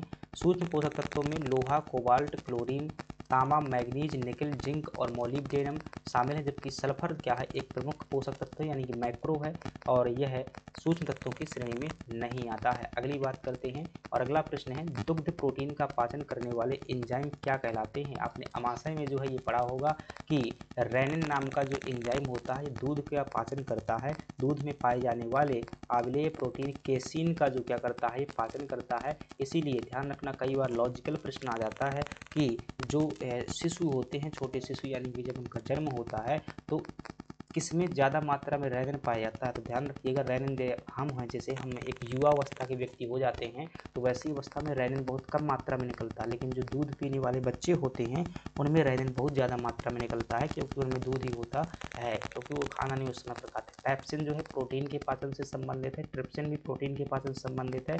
चलिएगा आगे देख लेते हैं। सी ऑप्शन राइट हो जाएगा। दूध के प्रोटीन का पाचन करने वाला एंजाइम जो है रेनिन है, जो घुलनशील दुग्ध प्रोटीन केसीन को जो है अर्ध ठोस और अल्प घुलनशील प्रोटीन कैल्शियम पैराकेसिनेट में क्या करता है, चेंज कर देता है, और दूध को जो है दही के रूप में क्या कर देता है, जमा देता है। इसलिए देखना, कभी ये छोटे छोटे बच्चे होते हैं क्या है, उनको इधर उधर जो हमसे तो वही पकड़ते भी नहीं बनता है, कैसे पकड़ते हैं, जैसे घरों में क्या है, वही पकड़ लिया। ये गए तो अभी जो मेरा भतीजा था वहाँ पर गए तो उन्होंने मेरे मतलब उसको जैसे ही छुआ उन्होंने क्या भाई पूरा का पूरा पलटी कर दिया, ठीक है, उसका तो दही जैसा निकलता है, ठीक है, पलटी कर देते हैं, तो ये पैराकेसिनेट ही होता है, ठीक है। यह पाचक एंजाइम बच्चों में उपस्थित होता है, लेकिन ये वयस्कों में जो गैस्ट्रिक जूस में उपस्थित नहीं होता, वयस्कों में नहीं पाया जाता। आगे बात कर लेते हैं। मेरा बच्चा अभियान मध्य प्रदेश के किस जिले में जो है चलाया जा रहा है। तो मेरा बच्चा अभियान जो है ये मध्य प्रदेश के दतिया जिले में देखने को मिल जाएगा। मेरा बच्चा अभियान, ठीक है, क्या है ये, दतिया जिले को जो है कुपोषण से मुक्त करने के लिए सितंबर 2019 में मेरा बच्चा अभियान जो है क्या किया गया था, चलाया गया था, ठीक है। तो मेरा बच्चा अभियान जो है कुपोषण से, यानी कि पोषण चीज़ों, पोषक पदार्थों को ध्यान से वो करना चाहिए। पूरा पोषण आहार कार्यक्रम भी चल रहा है। अभियान में जो है जिले के चिन्हित कुपोषित बच्चों को जो है क्या किया जाता है, सुपोषित करने का, यानी अच्छा पोषण देने का क्या किया जाता है, प्रयास किया जाता है। अगली बात करते हैं, निम्नलिखित पर विचार कीजिएगा, और विचार करते हैं भाई। पहला दिया हुआ है कार्बोहाइड्रेट, दूसरा है वसा, तीसरा है प्रोटीन, चौथा क्या है, विटामिन है। उपरोक्त में से कौन सा बृहद पोषक पदार्थ है। दिए गए ऑप्शन में अगर बात करेंगे तो मुझे लगता है भाई विटामिन को छोड़ करके जो क्या है सभी के सभी ये हैं। तो क्या हो जाएगा, 1 2 3 कहीं दिया हुआ है क्या, इधर जो है 1 2 3 है, तो ए ऑप्शन जो है आपका क्या हो जाएगा, सही होना चाहिए, ठीक है। विटामिन क्या होते हैं, तो परिभाषा ध्यान रखिएगा। विटामिन क्या होते हैं, सचेत जो है ये बायोकेमिकल सब्सटेंसेस होते हैं that's are need for small quantity in development of human body and growth है। तो मानव जो शरीर होता है उस शरीर को क्या करने के लिए, वृद्धि और विकास के लिए कुछ ऐसे जो है जैव रासायनिक तत्वों की आवश्यकता होती है जो इनकी क्या है, अल्प मात्रा में आवश्यकता होती है। अल्प परिभाषा इसकी कहती है कि शरीर के वृद्धि और विकास के लिए अल्प मात्रा में क्या होती है, इनकी आवश्यकता होती है, वो क्या होते हैं, विटामिन होते हैं। ध्यान रखना, बहुत सारे विटामिन हमें भोजन में नहीं मिलते हैं, हमें क्या अतिरिक्त मात्रा में बाहर से ग्रहण करने होते हैं भोजन के साथ में।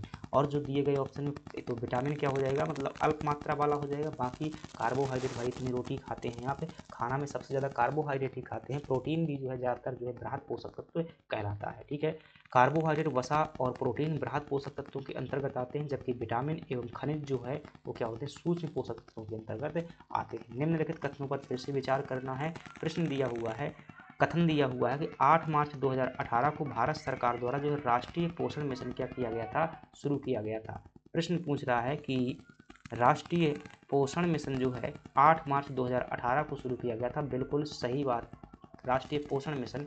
ठीक है, ठीक है, हाँ, स्वास्थ्य मिशन अलग है भाई, पोषण मिशन। चलिए सही है ये बात। राष्ट्रीय पोषण मिशन का उद्देश्य 2022 तक भारत को कुपोषण से मुक्त करना था और इस मिशन के लक्षित समूह केवल गर्भवती महिलाएं थी। ठीक है, तो इसमें जो है केवल गर्भवती महिलाएं नहीं थी, ये बात गलत हो जाएगी, बच्चियां भी थी, इसमें बच्चे भी थे। उपरोक्त में से कौन से कथन सत्य हैं, तो एक गलत है भाई, वो ऑप्शन नहीं होगा जिसमें तीसरा दिया हुआ है। तो एक और दो ही निकला है, तीसरा गलत है, तो तीसरा इधर भी दिया हुआ है, गलत हो गया, ये गलत हो गया, ये गलत हो गया, तो ये क्या हो जाएगा, सही हो जाएगा, सी ऑप्शन होना चाहिए। सी ऑप्शन क्या है आपका जो है सही जवाब है, ध्यान रखिएगा। ठीक है, तो जो देखिएगा राष्ट्रीय पोषण मिशन जो है कब शुरू किया गया था, 8 मार्च 2018 को शुरू किया गया था और इसका जो उद्देश्य क्या था, 2022 तक भारत को कुपोषण मुक्त करना। इसमें जो है राष्ट्रीय पोषण मिशन के तहत जो लक्षित समूह थे, गर्भवती महिलाएं एवं स्तनपान कराने वाली माताएं, बच्चे और किशोर भी जो है इसमें शामिल थे। 2022 तक जो है भारत को कुपोषण मुक्त बनाने का लक्ष्य रखा गया था। वर्तमान में अभी 54% जो है महिलाओं में कुपोषण देखने को मिलता है, ये हमारी वास्तविकता। तो योजनाएं सिर्फ कागजों पर चलने का कार्य करती हैं। सिकल सेल एनीमिया के संबंध में निम्नलिखित में से कौन सा कथन सत्य है। सिकल सेल एनीमिया जो ऐसी स्थिति में हमारी आरबीसी होती है वो हंसिया आकार की हो जाती है, उस रोग को क्या बोलते हैं, सिकल सेल एनीमिया बोल देते हैं। तो सेल जो है कैसी हो जाती है, सिकल प्रकार की, हंसिया प्रकार की जो है हमारी आरबीसी कोशिका हो जाती है। ठीक है, तो सत्य बताना है, क्या कहना है, यह एक प्रकार का हीमोग्लोबिन विकार है। बिल्कुल सही बात है, आरबीसी जो है हीमोग्लोबिन ही होता है। यह एक वंशानुगत रक्त रोग है। ठीक है, तो ये भी हो सकता है, क्योंकि अगर किसी के माता पिता को है तो निश्चित रूप से ये होगा। और इस रोग में आरबीसी के आकार में परिवर्तन होता है, तो ये भी जो क्या है भाई, निम्नलिखित में से कौन सा कथन सत्य है। उपरोक्त सभी, तो क्या हो जाएगा, मुझे लगता है डी ऑप्शन होना चाहिए। वही तो मैं जो है सोच में पड़ गया कि भाई कौन सा सही होगा, तो डी ऑप्शन सही होगा। ठीक है, तो ये क्या है, ब्लड से संबंधित एक प्रकार की बीमारी है जिसमें जो है आरबीसी का शेप कैसा हो जाता है, हंसिया के आकार का हो जाता है। और यह जो है अगर आपको है तो आपके बच्चों को होगा, यदि आपके पिताजी को है, माताजी को है तो फिर आपको होगा। वंशानुगत रोग होता है, चूंकि यह क्या है, एक प्रकार का आनुवांशिक रोग है भाई। ये क्या है, जेनेटिक डिसीज है, और जेनेटिक डिसीज जो है पीढ़ियों दर पीढ़ी क्या है चलती रहती है। सिकल सेल एनीमिया यह एक प्रकार का हीमोग्लोबिन विकार है। यह एक वंशानुगत रक्त रोग है। इस रोग में आरबीसी का आकार परिवर्तित हो जाता है, जो कि हंसिया के शेप का हो जाता है। ठीक है, अगली बात कर लेते हैं, अलसी में किसकी प्रचुर मात्रा पाई जाती है। अच्छा, अलसी जानते हैं ना भाई, तेल पिराने के लिए जिसका तेल बनता है, और इसमें जो वसीय अम्लों फैट की मात्रा ज़्यादा होती है, अमीनो अम्ल भी पाए जाते हैं। तो इसमें जो है क्या हो जाएगा, ओमेगा 3 वसी अम्ल जो है ये आपका क्या हो जाएगा, सही हो जाएगा। इसलिए जो पुराने ज़माने के लोग होते थे ना, वो अभी भी जो है गाँवों में क्या करते हैं, लड्डू बनाते हैं जो, तो ध्यान रखिए कैसे लड्डू बनाते हैं। कठिया गेहूँ लेते हैं, कठिया गेहूँ लेते हैं, और गेहूँ में आप जानते हैं कठिया गेहूँ में जो है उच्च प्रकार की जो है प्रोटीन पाई जाती है। तो ये जो है खूब प्रोटीन मात्रा में भरपूर होता है। और उसको क्या करते हैं, अलसी के तेल, हमारे यहाँ पर इसको बिजली बोल देते हैं, बिजली भी बोल देते हैं। ठीक है, तो अलसी का तेल जो है मिला करके इसके लड्डू बनाते हैं, बहुत जो है क्या होते हैं, फायदेमंद होते हैं। वो जानकार थे तभी तो इनका क्या करते थे, प्रयोग करते थे। ओमेगा 3 वसीय अम्ल पाया जाता है, साथ ही साथ वसा की उच्च मात्रा भी देखने को मिल जाती है। किसमें, अलसी में। जो मध्य प्रदेश का रीवा जिला है, अलसी के उत्पादन में अग्रणी स्थान रखता है। अलसी में जो है ओमेगा 3 वसीय अम्ल प्रचुर मात्रा में पाया जाता है। यह तंत्रिका तंत्र के समान कार्य के लिए आवश्यक तत्व होता है। अल्फा लिनोलिक अम्ल एक क्या है, ओमेगा 3 वसीय अम्ल है। यह मानव स्वास्थ्य के लिए बहुत आवश्यक है। 2 वसीय अम्लों में से एक है।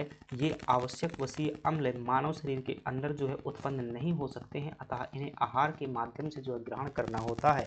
यानी कि सीधा सा मतलब है, अगर अलसी का तेल आप रोटी में लगा करके खाते हैं तो निश्चित रूप से आपके तंत्रिका तंत्र का क्या होगा, विकास होगा, जो कि किसी और चीज़ों से नहीं मिलता है। ये ओमेगा 3 नाम का वसीय अम्ल जो होता है।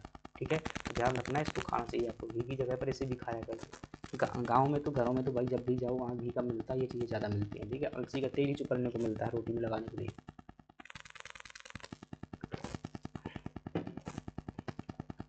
अगली बात करते हैं, टर्नर सिंड्रोम जो है किसकी कमी से होता है। आपके सामने प्रश्न पूछ रहा है कि टर्नर सिंड्रोम जो है ये क्या है, एक प्रकार की आनुवांशिक डिसीज है, किसकी कमी से होता है। तो ध्यान रखिएगा, टर्नर सिंड्रोम जो है एक्स गुणसूत्र की कमी से होता है, वाई गुणसूत्र की, या किसकी कमी से होता है। तो देखिएगा, ये जो है एक्स गुणसूत्र की क्या होता है, कमी होती है। तो टर्नर गुणसूत्र जो है, पहली बात ध्यान रखिएगा किस में होगा ये, आई थिंक महिला में होता है, ठीक है। टर्नर सिंड्रोम एक अनुवांशिक रोग है जो एक्स गुणसूत्र की कमी से होता है, और यह रोग स्त्रियों में होता है, ठीक है, स्त्रियों में होता है। इस रोग से जो है ग्रसित स्त्रियों में गुणसूत्रों की संख्या कितनी रह जाती है, 45 हो जाती है।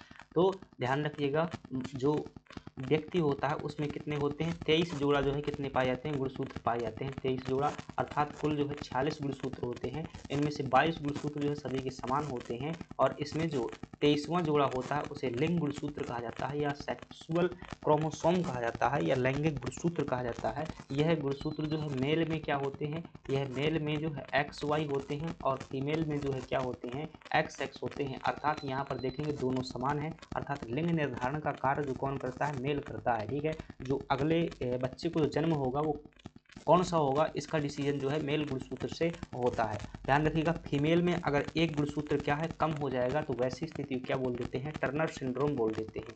अब इस फीमेल में बताइएगा कि एक गुणसूत्र अगर कम हो जाएगा तो क्या बचेगा, एक ही लिंग गुणसूत्र बचेगा, और संतान उत्पन्न करने के लिए क्या होती है, लिंग गुणसूत्रों की आवश्यकता होती है। तो ऐसी स्थिति में ज़्यादातर संभावना है कि वह महिला क्या हो जाएगी, मतलब कि जो है संतानों को जो है जन्म नहीं दे पाएगी, अर्थात जो है ये भाषा भी ध्यान रखिएगा, बांझपन का शिकार हो जाएगी, क्या हो जाएंगी, या संतानहीन बोल सकते हैं, बांझपन शब्द जो है बोल सकते हैं। तो ये होता है, ठीक है। या फिर ऐसी जो है महिला जो संतानों को जन्म देगा तो एक लंबे गैप के बाद जो है संतान उसकी क्या हो सकती हैं, जन्म ले सकती हैं। आगे बात कर लेते हैं, प्रोटीन के संदर्भ में क्या करना है आपको, गलत कथन सुनिएगा। हम जो है प्रोटीन जंतु तथा पादप दोनों स्रोतों से प्राप्त करते हैं, बिल्कुल सही बात है। कई लोग भाई मांस खाते हैं, उससे जो है प्रोटीन लेते हैं, कई बार जो है हम पपीता खाते हैं प्रोटीन के लिए, तो दोनों से हम क्या करते हैं, प्राप्त करते हैं। क्या करना है, गलत बताना। प्रोटीन अमीनो अम्लों से बना होता है, बिल्कुल सही जवाब है। प्रोटीन की इकाई जो है अमीनो एसिड होती है। हमारे शरीर के वजन का लगभग 30% जो है हिस्सा प्रोटीन का बना होता है, मुझे लगता है ये ज़्यादा कह रहा है। प्रोटीन हमारे शरीर के रचक खंड बिल्डिंग यानी कि बॉडी ब्लॉक कराते हैं, बिल्कुल सही, यही भी बात जो है क्या है, सही है। हमारे शरीर में जो है पेशियों का निर्माण होता है, मसल्स का निर्माण होता है, इसकी वजह से तो प्रोटीन की वजह से 30% नहीं होना चाहिए, यहाँ पर जो है ये क्या हो जाएगा, सही जवाब हो जाएगा, ये गलत है। अगली बात करते हैं, सी ऑप्शन हो जाएगा, हमारे शरीर के वजन का लगभग 14 से 16% हिस्सा क्या होता है, प्रोटीन का बना होता है। और हमारे प्रोटीन हमारे शरीर का जीव द्रव्य का प्रमुख रचक घटक होता है, यानी कि बॉडी बिल्डिंग का कार्य होता है। और ये अमीनो अम्लों के बहुलक होते हैं, यानी कि इसकी जो यूनिट होती है अमीनो एसिड होती है, और अमीनो एसिड तथा भोजन में जो है पादप स्रोतों जंतु स्रोतों दोनों से क्या है, प्राप्त होते हैं। मांस अंडा हो जाएगा, जंतु स्रोत हो जाएगा, दाल वगैरह हो जाएगी, पादप स्रोत हो जाएगा। अगली बात कर लेते हैं, कुपोषण को कम करने के लिए भारत सरकार द्वारा शुरू की गई एक नई योजना का नाम क्या है, जिसका उद्देश्य जो है गर्भवती महिलाओं और माताओं को जो है पोषण संबंधी क्या करना, सेवाएं प्रदान करना है। तो वो कौन सी हो जाएगी नई योजना, जो है प्रधानमंत्री मातृ वंदना योजना हो जाएगी। तो कुपोषण को कम करने के लिए भारत सरकार द्वारा शुरू की गई योजना जो है का क्या नाम है, जिसका उद्देश्य गर्भवती महिलाओं और माताओं को पोषण संबंधी क्या करना, सेवाएं प्रदान करना, प्रधानमंत्री मातृ वंदना योजना है, ध्यान रखिएगा। और इस योजना में देखेंगे, मातृ वंदना योजना भारत सरकार द्वारा शुरू की गई क्या है, एक योजना है, जिसका उद्देश्य गर्भवती महिलाओं और माताओं को जो है पोषण संबंधी सेवाएं प्रदान करना। 1 जनवरी 2017 से शुरू की गई थी। इसके तहत मिलता है महिलाओं को पैसा, ताकि वो जो है अपना काम सबको छोड़ करके अपने खाने पीने पर क्या कर सकें, चीज़ों को ध्यान दे सकें। तो ध्यान रखिएगा, पोषण में सुधार करने के लिए पैसा देती है गवर्नमेंट। मध्याह्न भोजन योजना जो है 15 अगस्त 1995 की योजना है, दोनों प्रश्न पूछा जा चुका है। आंगनबाड़ी योजना जो है, ठीक है, ICDS इंटीग्रेटेड चाइल्ड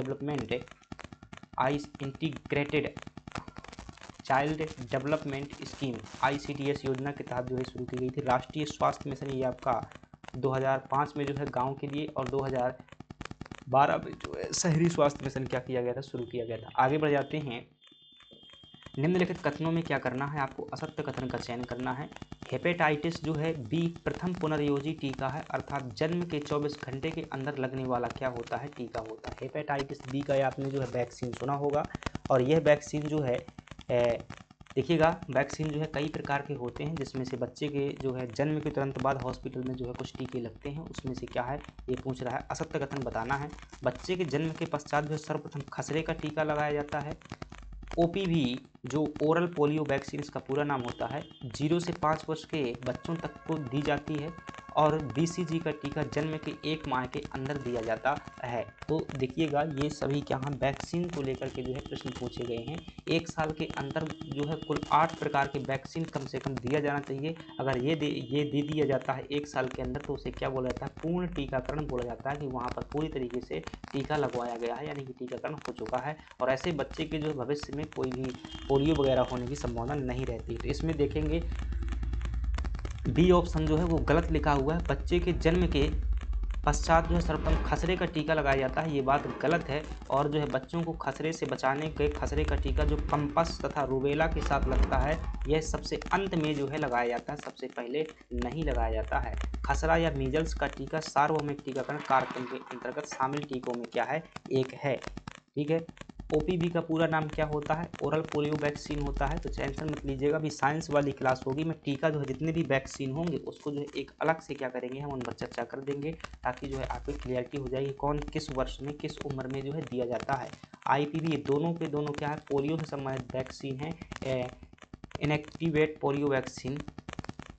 ठीक है भाई, ये ऐसा नहीं होता है, इसका पूरा नाम इंजेक्टेबल पोलियो वैक्सीन होता है। ठीक है। देखिए पोलियो जो है देने के 2 तरीके होते हैं। इंजेक्टेबल का मतलब क्या होता है, अगर इंजेक्टेबल मैं यहाँ पर लिख देता हूँ, इसका पूरा नाम इंजेक्टेबल होना चाहिए, इंजेक्टेबल पोलियो वैक्सीन। क्योंकि देखिए पोलियो 2 प्रकार से देते हैं, अगर मुंह के माध्यम से दिया जा रहा है तो उसे क्या बोलते हैं, ओरल पोलियो वैक्सीन बोलते हैं। वो होता है ना भाई, 2 बूंदा हा पोलियो स्वाहा, ये लाइन जो है पड़ी होगी, पकड़ के जो है क्या करती थी वो ज़बरदस्ती पिला देती थी यार, क्या नाम था वो गाँव में जब बच्चे भी आते वो खट्टी खट्टी सी दवाई लगती थी, क्या है ना। ठीक है, मिठाई के बहाने जो है लेवा जाते थे, ठीक है, कि दुकान में क्या करेंगे खिलाएंगे, और वो ज़बरदस्ती क्या कर देते थे, पोलियो पिला देते थे। ठीक है, तो 2 बूंद आहा पोलियो स्वाहा, और वो करे देखो ऊपर हुई क्या है। और इंजेक्टेबल पोलियो वैक्सीन होता है तो ये सुई के माध्यम से दिया जाता है, किसके माध्यम से, सुई की। बहुत बार जो है लोगों को क्या है डर लगता था, सुई के माध्यम से स्कूल में लगाने आते थे, अपने स्कूल गायब कर जाते थे। तो ये IPV वैक्सीन भी जो है इंजेक्टेबल होता है। अगली बात कर लेते हैं, भारत सरकार द्वारा जो है स्वास्थ्य और परिवार कल्याण मंत्रालय के सहयोग से टीकाकरण का विस्तारित कार्यक्रम किस वर्ष से जो है प्रारंभ किया गया था, ध्यान रखिएगा 1972, 78 और 92। अगर इसमें अगर देखेंगे तो 1978 क्या हो जाएगा, सही हो जाएगा। सबसे पहले जो है भारत सरकार द्वारा यूईपी के रूप में जो है टीकाकरण कार्यक्रम शुरू किया गया था। यूनिवर्सल एक्सटेंशन प्रोग्राम जो है टीकाकरण विस्तारित कार्यक्रम जो है ये 1978 में शुरू किया गया था, और इसी को आगे चल कर के जो है यूनिवर्सल वैक्सीनेशन प्रोग्राम के रूप में सार्वभौमिक टीकाकरण कार्यक्रम के रूप में क्या कर दिया गया, 1982 या 87 में जिसका नाम बदल दिया गया था। तो भारत ने पहले जो है टीका शुरुआत में टीकाकरण विस्तारित कार्यक्रम के रूप में क्या हुआ था, शुरू हुआ था। क्या जानते हैं आप टीका क्या होता है, टीका किसे बोलते हैं भाई, टीका कुछ नहीं होता है। आपको जैसे सिंपल सी बात करूँ, जो भी टीका बात करें तो यह एक प्रकार क्या होता है, एंटीजन होता है। क्या होता है, जहर होता है। जैसे मैं सिंपल सी बात करूँ, आपको बुखार आ रहा है और प्लाज्मोडियम नाम का परजीवी है, समझ लीजिएगा यहाँ टीका क्या होता है, प्लाज्मोडियम नाम का परजीवी है। इसने आपको क्या है, आपके शरीर में ये एंटर कर गया और आपको जो डिसीज़ होने वाली है उस डिसीज़ का नाम क्या है, मलेरिया हो जाएगा। ठीक है, तो जब इसके खिलाफ आप क्या करते हैं, सूजी लगवाते हैं ना, डॉक्टर से सूजी लगवाते हैं, वो क्या देता है, वास्तव में प्लाज्मोडियम वैक्सीन फिर से दे देता है आपको। जी हाँ, सही बात कर रहा हूँ भाई, प्लाज्मोडियम वैक्सीन को जो है पकड़ करके, इसको प्लाज्मोडियम को पकड़ करके इसी का जो है क्या बनाया जाता है, एंटीजन बनाया जाता है, और ये फिर से आपके शरीर में डाला जाता है। तो कोई भी दवाई जो है रोग को ठीक नहीं करती है, रोग को ठीक कौन करता है, हमारा शरीर ही जो है रोग को ठीक करता है। जब ये दोबारा से हमारे यहाँ पर ये प्लाज्मोडियम जो है एंटीजन जाएगा, ऐसी अवस्था में हमारे शरीर में सोई हुई एंटीबॉडी जाग जाएगी और इसको क्या कर देगी, मार देगी। साथ ही साथ में जो पहले से हमारे यहाँ पर प्लाज्मोडियम मौजूद है उसको भी मार देती है। तो जो इंजेक्शन होता है वह हमारे शरीर की एंटीबॉडी को जगाने का कार्य करता है। क्या करता है, एंटीबॉडी को जगाने का कार्य करता है। आगे देखिएगा तो ये हो जाएगा 1978 में जो है ये टीका हमने शुरू किया था। 1978 में भारत सरकार द्वारा स्वास्थ्य और परिवार कल्याण मंत्रालय के सहयोग से जो है टीकाकरण कार्यक्रम शुरू किया गया था। अगली बात करते हैं 1985 में जो है इसका कार्यक्रम का नाम बदल करके सार्वभौमिक टीकाकरण कार्यक्रम यूनिवर्सल वैक्सीनेशन प्रोग्राम जो है क्या कर रख दिया गया था। ठीक है, इसके अंतर्गत जो है 8 टीके लगाए जाते हैं। ठीक है, ये बच्चों को 1 साल के अंतर्गत 8 टीके लगाए जाते हैं। सुमेलित कीजिएगा, आपके सामने जो है कुछ बीमारी दिया हुआ है और किससे जो है होता है ये दिया हुआ है। देखिएगा यहाँ पर आपको जो है एग्जैक्टली नहीं दिख रहा है, माफ़ कीजिएगा, थोड़ा सा जूम कीजिएगा, मैं जूम करूँ कि देखिएगा यहाँ पर जो है रोग दिए हुए हैं, और रोग में क्या है, छोटी माता रोग है, चेचक रोग है, खसरा रोग है, गलसुआ रोग है। तो गलसुआ रोग देखेंगे तो ये मम्पस नाम के क्या होता है, विषाणु से होता है। और चेचक जो होता है किससे होता है, चेचक जो रोग है एडवर्ड जेनर ने क्या किया था, इसका आविष्कार किया था। तो देखिएगा हम क्या कर लेते हैं, खसरा जो है किससे होता है, तो खसरा जो हो जाएगा आपका बैरिसेला विषाणु, वेरियोला विषाणु। अब देखिएगा पहली सोना विषाणु काफ़ी बार जो है कंफ्यूजन होता है। डी ऑप्शन जो है क्या हो जाएगा आपका सही हो जाएगा। तो ठीक है, गलसुआ रोग जो होता है यह लार ग्रंथि को क्या करता है, प्रभावित करता है, मम्पस विषाणु होता है। बचपन में तो एक बार हुआ ही होगा भाई, गलसुआ रोग क्या हो जाता है, कई बार जो है गाल में क्या हो जाती है, सूजन सी आ जाती है। तो ये जो लार ग्रंथि होती है उसको जो है क्या करता है, इन्फेक्टेड कर देता है, और इससे क्या हो जाता है, ये एक मतलब जो गाल का जो चाभ वाला हिस्सा होता है वो क्या, उसमें सूजन आ जाती है। ठीक है, ये गलसुआ होता है, मम्पस विषाणु से होता है। चेचक जो होता है यह रोग जो है वेरियोला नाम के विषाणु से क्या है होता है, किससे होता है, वेरियोला विषाणु से जो चेचक रोग होता है। खसरा जो है पैलिनोसा मार्वी लोरम से क्या है होता है। ठीक है, तो कई बार जो है ऐसी चीज़ें आ जाती हैं जो कि समानता कंफ्यूज कर देती हैं। देखिएगा अधिकांश जो रोग होते हैं वो लगभग आसपास के होते हैं, जैसे कि रोगों से मिलते हुए बैक्टीरिया रहते हैं, लेकिन ये जो है वायरस थोड़ा सा जो क्या अंतर है छांट करके यहाँ पर रखे गए हैं। ऐसा प्रश्न अगर हो तो आप क्या कीजिएगा, कम से कम 2 ऑप्शन जो है कर लीजिएगा। जैसे डी का यहाँ पर दूसरा देखें तो देखिए इसी से जो है मैंने सही कर दिया हुआ था, इसलिए एक ही ऑप्शन से क्या हो रहा था, सही हो रहा था। डी का दूसरा मम्पस विषाणु तो है, इसी से डी का दूसरा कहीं और नहीं है, तो यही सही हो रहा था। खसरा जो रोग होता है ये पैलिनोसा किससे होता है, मार्वी लोरम से होता है। और छोटी माता रोग जो है वेरिसेला जीवाणु से होता है। ठीक है, छोटी माता शायद क्या है भाई, छोटी छोटी फुड़ियाँ हो जाती हैं ना शरीर में, जब वो भवानी दाई निकली हुई, देवी दाई निकली हुई ऐसे बोलते हैं ना लोग। ठीक है, तो वो क्या है, विषाणु के कारण होने वाला रोग है। तो ऐसी मान्यताओं का जो है त्याग करना होता है। तपेदिक जो है टीबी रोग का लक्ष्य जो है किस वर्ष तक रखा गया था, यानी कि तपेदिक, टीबी को क्या बोलते हैं, तपेदिक बोलते हैं। इस रोग के उन्मूलन का लक्ष्य किस वर्ष तक रखा गया था। तो जो हमारी नई स्वास्थ्य नीति थी उसमें अगर देखेंगे 2025 तक जो है टीबी को खत्म करने का लक्ष्य रखा गया था। भारत सरकार द्वारा टीबी उन्मूलन को जो है लक्ष्य रखा गया 2025 तक। टीबी नियंत्रण के लिए निश्चय कार्यक्रम किया मतलब इसके लिए टीबी नियंत्रण कार्यक्रम कब शुरू किया गया था, 2018 में।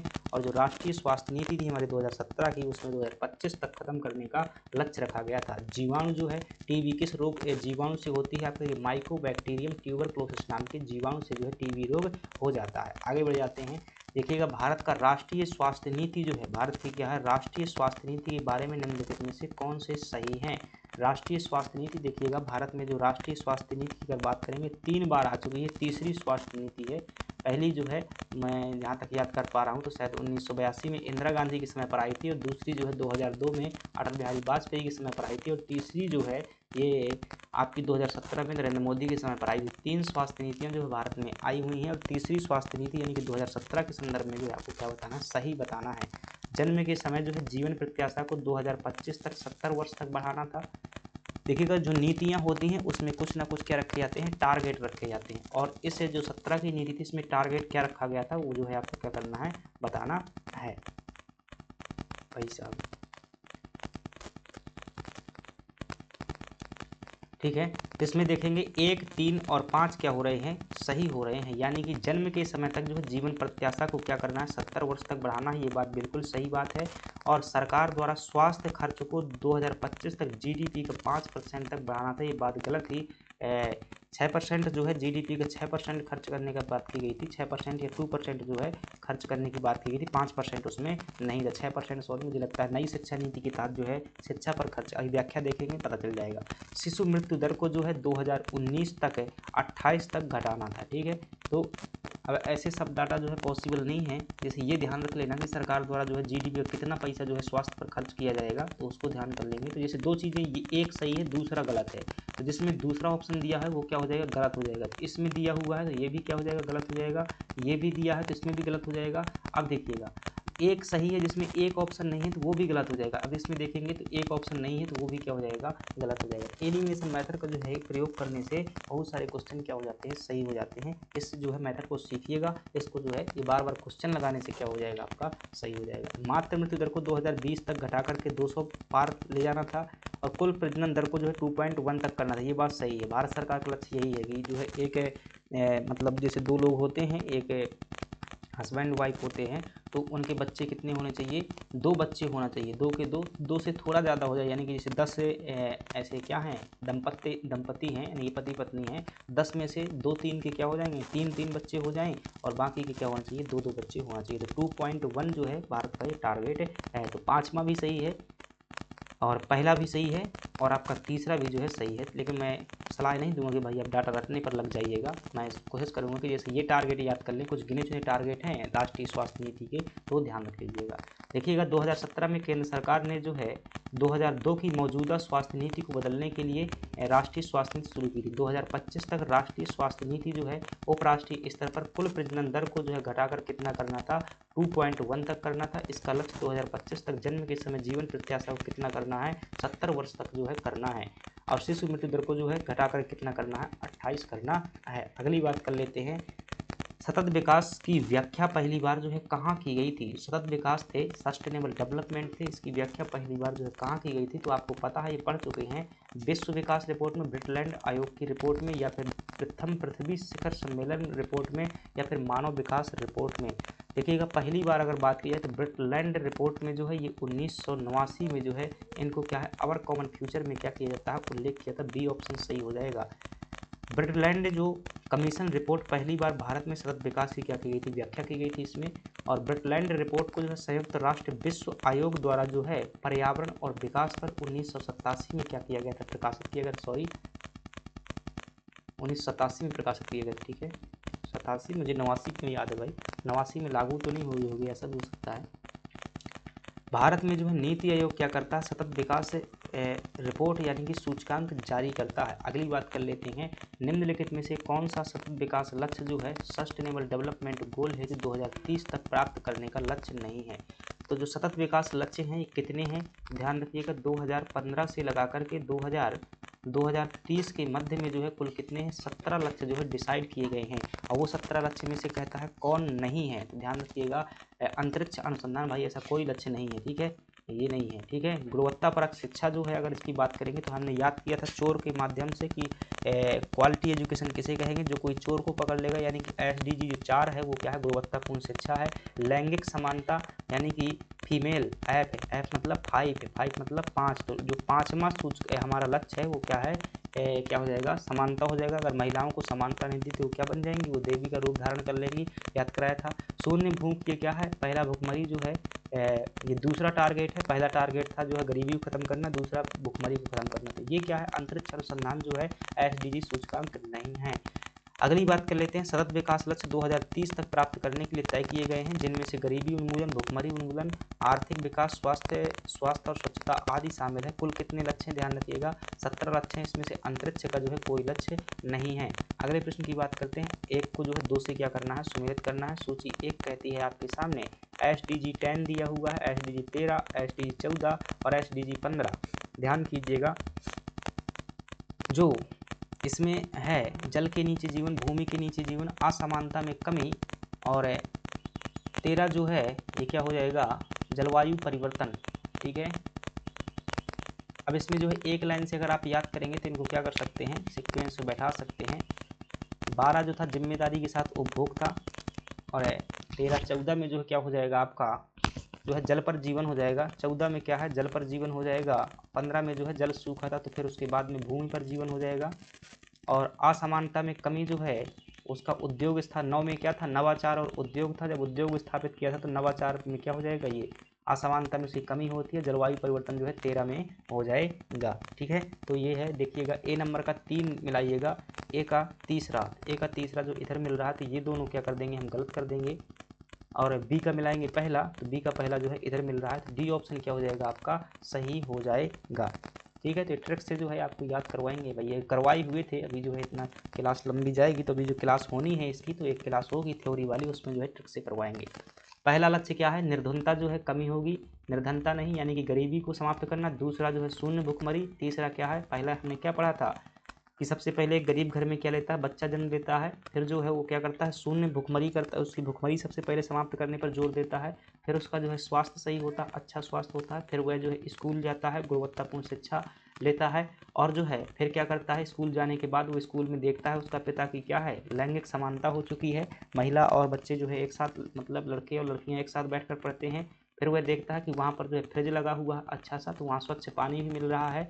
और फिर जो वह देखता है कि वह ऐसा स्कूल है जहाँ पर स्वस्थ ऊर्जा भी मिल रही है, क्योंकि वहाँ पर सौर ऊर्जा से वह स्कूल चलता था। इसके बाद वह बच्चा जो है वहाँ से क्या कर लेता है, पढ़ लिख करके तैयार होता है। तो उसके पिताजी कहते हैं कोई अच्छा सा कार्य कर और अपना क्या कर, विकास कर। विकास करने के लिए वो क्या करता है, उद्योग खोलता है और बुनियादी ढांचे का विकास करता है। और जब ये सब चीज़ें हो जाती हैं तो उसको जो असमानता में कमी, यानी कि वो सबके बराबर हो जाता है। जब सबके बराबर हो जाता है यानी कि अमीर हो जाता है वह भी, तो वो जो है सबका विकास करना चाहता है, एक एक लोगों को मिला करके, अर्थात घेरा में क्या है, सामुदायिक विकास, सभी का विकास है। और फिर जो ये कैसे सभी का विकास करता है, कहता है सभी लोग जो है जिम्मेदारी के साथ जो है काम करो और उत्पादन करो, तो क्या हो जाएगा, सबका विकास हो जाएगा। परंतु दुर्भाग्य से क्या होता है, क्लाइमेट चेंज हो जाता है, जलवायु परिवर्तन हो जाता है, सब कोई जो है पानी में क्या हो जाता है, खड़ा हो जाता है, क्योंकि बहुत ज़्यादा पानी बरसता है, तो सबका जीवन जो है पानी में आ जाता है। जब पानी सूखता है तो पानी सूखने के बाद जीवन कहाँ पर आएगा, भूमि पर आएगा। तो वो सभी लोग क्या करते हैं, फिर आंदोलन करने लगते हैं कि हमें न्याय दो, न्याय दो, मतलब ठीक है, शांति और न्याय जो है 16 में हो जाएगा। 17 में क्या है, लक्ष्यों के लिए भागीदारी यानी सामूहिक भागीदारी है। ये 17 लक्ष्य हैं, ध्यान रखिएगा। आगे बढ़ जाते हैं। जलवायु परिवर्तन पर भारत की प्रथम राष्ट्रीय कार्य योजना कब लोकार्पित की गई थी, तो आप क्या बताएंगे कि जलवायु परिवर्तन पर जो है पहली योजना ये 2008 में लोकार्पित की गई थी। और इसमें कुल 8 मिशन थे। कितने थे कुल, इसमें जो है 8 मिशन थे, याद रखिएगा। भारत की पहली राष्ट्रीय जो जल कार्य योजना थी जलवायु परिवर्तन के लिए, वो 2008 में जो है क्या की गई थी, लागू की गई थी। इसके तहत जो है 8 राष्ट्रीय मिशन थे। जैसे कि बात की जाए, राष्ट्रीय सौर मिशन था, राष्ट्रीय संवर्धित ऊर्जा दक्षता के लिए मिशन था, सुस्थिर निवास राष्ट्रीय मिशन था, राष्ट्रीय जल मिशन था, सुस्थिर हिमालय परिस्थिति तंत्र मिशन हेतु राष्ट्रीय मिशन था, हरित भवन हेतु राष्ट्रीय मिशन था, और सुस्थिर जो है कृषि पर राष्ट्रीय मिशन था, जलवायु परिवर्तन हेतु रणनीतिक ज्ञान पर राष्ट्रीय मिशन था। तो ये 8 योजनाएं बनाई गई थी ताकि जो जलवायु परिवर्तन ना हो राष्ट्रीय स्तर पर। और इसकी जो एक प्रमुख योजना थी 2008 में आई थी, जिसके अंतर्गत 8 सब योजनाएं थी। अगली बात करते हैं, सतत विकास लक्ष्य सूचकांक 2024 के बारे में क्या सही है, क्या पूछ रहा है, क्या सही है, क्या बताएंगे। सूचकांक में प्रथम स्थान पर फिनलैंड है, भारत का स्थान 109वां रहा है। क्या बात करते हैं भाई, 99वां स्थान था ना भारत का, कौन सा स्थान था, भारत का स्थान जो है 99वां था। 167 देशों में भारत का 99वां स्थान है, यानी कि ये वाला ऑप्शन जो है गलत हो जाएगा। तीसरा कहता है इसमें जो है कुल 155 देश थे, ये बात भी गलत है, क्योंकि इसमें हमने पढ़ा था 167 देश जो है शामिल थे। अब तो क्या कहता है, कौन से क्या सही है, तो एक ही सही हो रहा है भाई। तो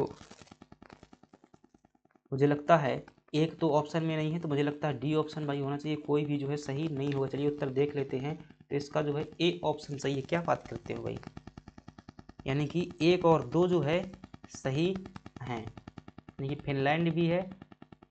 और भाई अपन ने तो जो क्या है स्पष्ट रूप से पढ़ा हुआ था इसको कि 167 देशों की सूची में भारत का स्थान जो है 99वां है। 2024 का जो है सूचकांक के बारे में, सतत विकास लक्ष्य सूचकांक है, ठीक है। सतत विकास जो है इंडेक्स, जस्ट मिनट रुकिएगा, पढ़ते हैं इसको व्याख्या को। 2024 के जो है एसडीजी इंडेक्स में फिनलैंड जो है पहले स्थान पर, दूसरे स्थान पर स्वीडन, और डेनमार्क जो है तीसरे स्थान पर है, ठीक है। यानी कि पहली बात सही हो गई, जिसमें पहला नहीं है वो तो गलत हो जाएगा। तो एक ऑप्शन ये गलत हो गया, एक ऑप्शन जो है ये गलत हो गया। और दूसरा कहता है भारत जो है 63.99 स्कोर के साथ 109वें स्थान पर है, कुल शामिल देश जो है 164 थे। तो फ्रेंड्स याद रखिएगा एक बात को, कौन सी बात याद रखेंगे, जो हमने शायद सूचकांक पढ़ा हुआ है वो 2025 का सूचकांक है अंतर्राष्ट्रीय स्तर का, और यहाँ पर जो प्रश्न पूछा गया है वो 2024 के सूचकांक के बारे में पूछा गया है, ठीक है। किसके बारे में, 2025 के, 25 और 24 का अंतर है, देखिएगा। अब इसमें कहीं आगे आएगा, देखेंगे। जारीकर्ता जो है संयुक्त राष्ट्र सतत विकास जो है, यानी कि यूएनडीपी द्वारा क्या किया जाता है, जारी किया जाता है, यूनाइटेड नेशन डेवलपमेंट प्रोग्राम।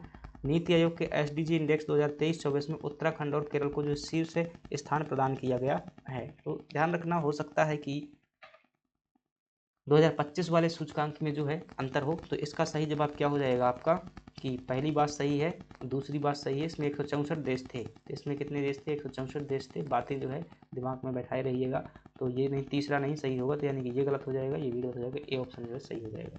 अगली बात कर लेते हैं, बायोमास का एक उल्टा पिरामिड यानी कि जैव भार का उल्टा पिरामिड किस पारिस्थितिक तंत्र में जो है पाया जा सकता है? तो जैव भार का उल्टा पिरामिड जो है आपको कहाँ पर देखने को मिलेगा? ये जल में देखने को मिल जाता है, यानी कि समुद्र में जो है देखने को मिल जाएगा। कहाँ पर मिलेगा? समुद्र में देखने को मिल जाएगा। पिरामिड कैसा बनेगा? ऐसा बनेगा, ठीक है। इधर जैसे होती हैं छोटी मछली, क्या होती है? छोटी मछली आकार में छोटी होती है, उसको बड़ा जीव होता है वो खा लेता है। तो भार जो है क्या हो रहा है? ऊपर की ओर भार बढ़ रहा है, छोटी मछली जो है नीचे की ओर आएगी, ठीक है। तो ये जो है उल्टा पिरामिड बन जाता है। कहाँ पर बनता है? तो आप कहेंगे कि जो जैव भार का पिरामिड है ये उल्टा पिरामिड बनता है कहाँ पर? जल में। और थल में क्या बनता है? सीधा बनता है, ध्यान रखिएगा। और स्थल में जो होता है, स्थल में जो होता है खास तौर से जो वृक्ष का पिरामिड होता है उसमें संख्या का पिरामिड क्या बनता है? उल्टा बनता है। क्या बनता है? उल्टा बनता है। बाकी जो है ऊर्जा का पिरामिड जो होता है, ऊर्जा का पिरामिड ये हमेशा क्या बनता है? सीधा बनता है, इसको ध्यान रखिएगा। जैसे वृक्ष की अगर बात की जाए तो आप जानते हैं एक वृक्ष क्या होता है? संख्या में क्या होता है? एक ही वृक्ष होता है और उसमें कितनी चिड़ियाँ बैठ सकती हैं? बहुत सारी चिड़ियाँ बैठ सकती हैं। उन चिड़ियों के अंतर्गत बहुत सारे खटमल जूं जो है होते हैं, तो कितने जीव हो जाते हैं? संख्या जो है उल्टी बढ़ रही है, तो वृक्ष का क्या बनता है? हमेशा संख्या में उल्टा बनता है, ध्यान रखिएगा। संख्या का होता है, भार का होता है और जो है ऊर्जा का होता है। तो ऊर्जा का हमेशा सीधा बनता है, संख्या में वृक्ष का उल्टा बनेगा और भार में जो है जल में यानी कि समुद्र में उल्टा बनेगा। बस इतना ध्यान रख लीजिएगा, बाकी सभी सीधे बनते हैं। आगे बात कर लेते हैं।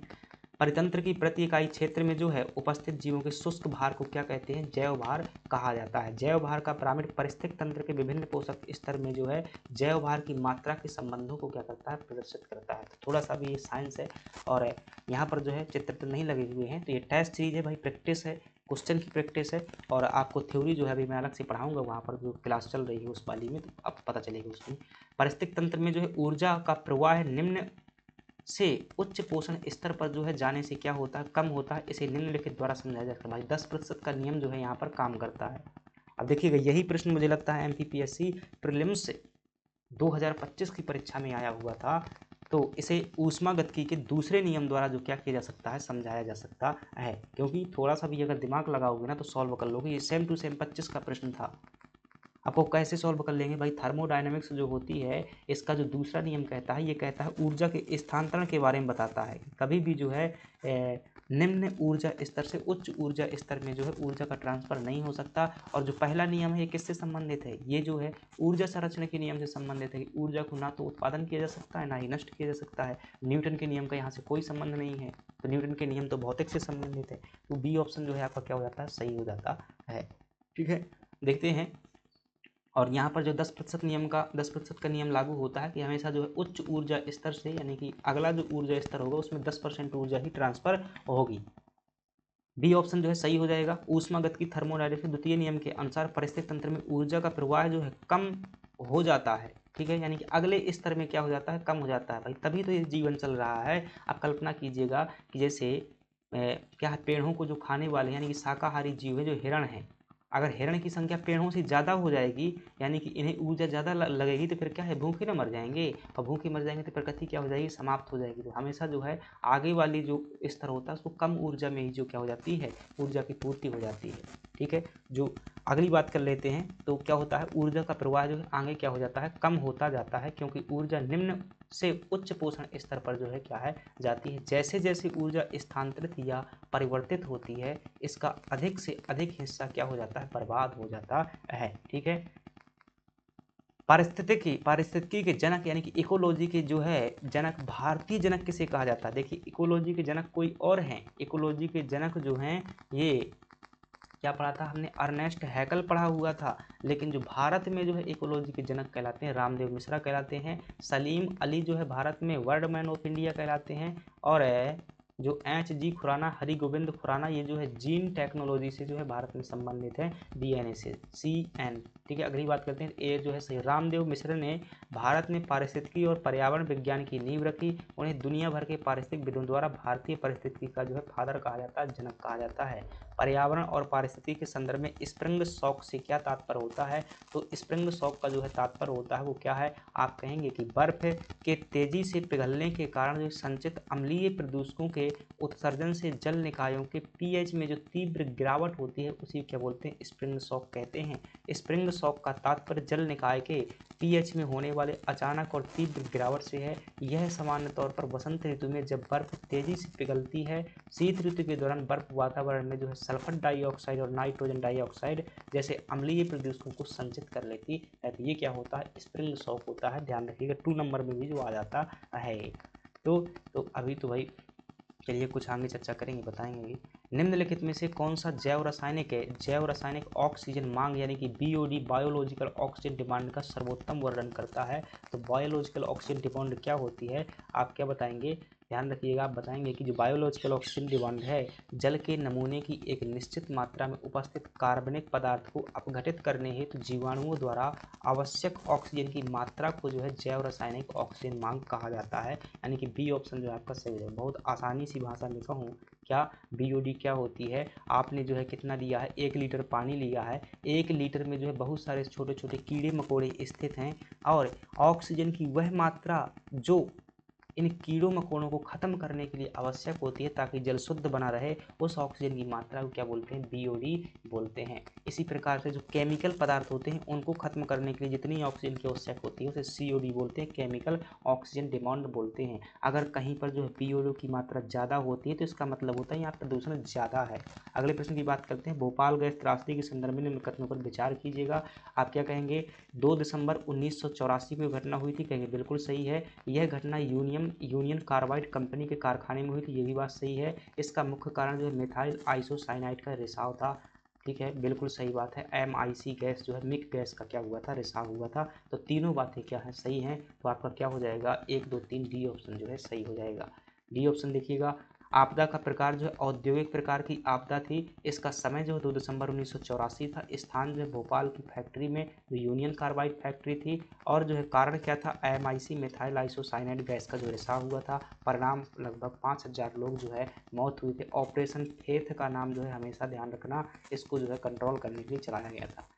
47 नंबर का प्रश्न है। मानव जनित पर्यावरणीय प्रदूषण क्या कहलाता है? जो मानव प्रदूषण उत्पन्न करता है ऐसे प्रदूषण को क्या कहा जाता है? एंथ्रोपोजेनिक कहलाता है, मानवीय प्रदूषण को।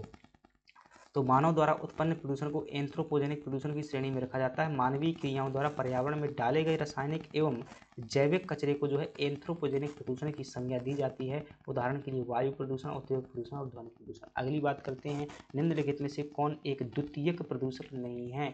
द्वितीयक प्रदूषक नहीं है। द्वितीयक प्रदूषक क्या होते हैं? ऐसे प्रदूषक जो सीधे प्रभावित नहीं करते हैं लेकिन वह इनडायरेक्टली एक दूसरे के साथ मिलकर क्या करते हैं? वह हमारे ऊपर प्रभाव डालते हैं। तो इसमें अगर बात करेंगे तो सल्फर डाइऑक्साइड, क्या सल्फर डाइऑक्साइड जो है द्वितीयक प्रदूषण नहीं होना चाहिए क्योंकि ये सीधे जो है क्या करता है? प्रदूषण का कार्य करता है। तो सी ऑप्शन जो है आपका सही हो जाएगा। वे प्रदूषक जो स्रोत से सीधे वायु में मिलते हैं प्राथमिक प्रदूषक कहलाते हैं और सीधे क्या करते हैं? प्रभावित करते हैं हमें, जैसे carbon monoxide, carbon dioxide, sulphur dioxide. जबकि ऐसे वायु प्रदूषक जो प्राथमिक वायु प्रदूषक तथा साधारण वातावरणीय पदार्थों की क्रिया के फलस्वरूप उत्पन्न होते हैं द्वितीयक वायु प्रदूषण कहलाते हैं। उदाहरण के लिए जैसे ओजोन, परॉक्सी एसिटिल नाइट्रेट, पूरा नाम पूछ लेता है कई बार, पैन का पूरा नाम परॉक्सी एसिटिल नाइट्रेट, और स्मोग, ये क्या है? द्वितीयक वायु प्रदूषक है। सेकेंड लास्ट प्रश्न है। राष्ट्रीय आपदा प्रबंधन संस्थान जो है किस शहर में स्थित है? तो आप क्या बताएंगे? राष्ट्रीय आपदा प्रबंधन जो संस्थान है ये नई दिल्ली में स्थित है। ध्यान रखिएगा, कहाँ पर स्थित है? नई दिल्ली में स्थित है। अभी मॉलिक्यूलर बायोलॉजी संस्थान कहाँ पर पढ़ा था? हैदराबाद में। और जो कलकत्ता में जो है आपने पढ़ा हुआ था, यहाँ पर साइक्लोट्रॉन संस्थान स्थित है। राष्ट्रीय आपदा प्रबंधन संस्थान जो है नेशनल डिजास्टर, ठीक है, राष्ट्रीय आपदा प्रबंधन संस्थान ये मध्य प्रदेश के भोपाल शहर में भी स्थित है। तो इसको भी ध्यान रखिएगा, भोपाल में भी स्थित है और नई दिल्ली में जो है राष्ट्रीय स्तर पर स्थित है। 2005 के अधिनियम के तहत जो है इसको इस्टेब्लिश किया गया था। लास्ट प्रश्न है। निम्नलिखित में से किसने सर्वप्रथम बायोडाइवर्सिटी शब्द का जो है प्रयोग किया था? तो आप क्या कहेंगे? दिए गए ऑप्शन में देखेंगे तो वाल्टर जी रोसेन द्वारा जो है सबसे पहले जैव विविधता शब्द का प्रयोग किया गया था। ठीक है, ये सी ऑप्शन जो है आपका सही हो जाएगा। प्रारंभ में जैव विविधता शब्द जो है अंग्रेजी शब्द बायोलॉजिकल डाइवर्सिटी के रूप में जो है प्रथम था। रेमंड एंड डासमैन ने वर्ष 1968 में अपनी पुस्तक अ डिफरेंट ऑफ कंट्री में जो क्या किया था? प्रयोग किया था प्रारंभ में जो है, लेकिन यहाँ पर रेमंड एंड दासमैन जो है शब्द नहीं है, तो यहाँ पर सी ऑप्शन जो है हो जाएगा। तो ये फ्रेंड्स क्या हो जाते हैं, हमारे पूरे 50 प्रश्न होते हैं। चिंता मत करिएगा, क्षमता बनाए रखिएगा। अभी जो है 100 प्रश्न भी डेली के क्या करेंगे, किया करेंगे, थोड़ा सा फास्ट करेंगे। यह एक मानक प्रश्न है, ध्यान रखिएगा। और जो है जितनी भी आप टेस्ट सीरीज लगाते हैं भाई, सिंपल सा ध्यान रखिएगा, प्रीलिम्स निकालने का एकमात्र तरीका होता है कि आप एक कोचिंग की टेस्ट सीरीज मत खरीदिएगा, और जितनी भी कोचिंग है उन सभी की टेस्ट सीरीज जो है एक बार लगा लीजिएगा। तो मैं यही कर रहा हूँ। आज जो ये महात्मा गांधी इंस्टीट्यूट इंदौर की क्या है, ये टेस्ट सीरीज है जो आपको क्या लगवाई गई है। और जितनी भी बड़ी बड़ी अकेडमी है इंदौर में, टेंशन मत लीजिएगा, अपन सब जो है किसी न किसी तरीके से उनके क्वेश्चन क्या कर लेंगे, निकाल लेंगे। अपने पास में जो क्या है लिंक है इतनी, ठीक है, तो वहाँ पर जो है हमारे लोग भी हैं, तो उनकी जो है सभी क्वेश्चन जो है यहाँ पर आ जाएंगे। चिंता मत करिए, कम से कम मैं 10 अकेडमी की जो है टेस्ट सीरीज जो है किसी न किसी डायरेक्टली इनडायरेक्टली आपको जो है करवा दूंगा। तो आज जो ये हो चुकी है, अब जो है ऐसे इसी प्रकार से करेंगे, और इनका हम टेस्ट भी लगाएंगे, रिवीजन भी लगाएंगे, PDF भी देंगे, सब कुछ जो है टेलीग्राम चैनल पर मिल जाएगा। चलिएगा, धन्यवाद।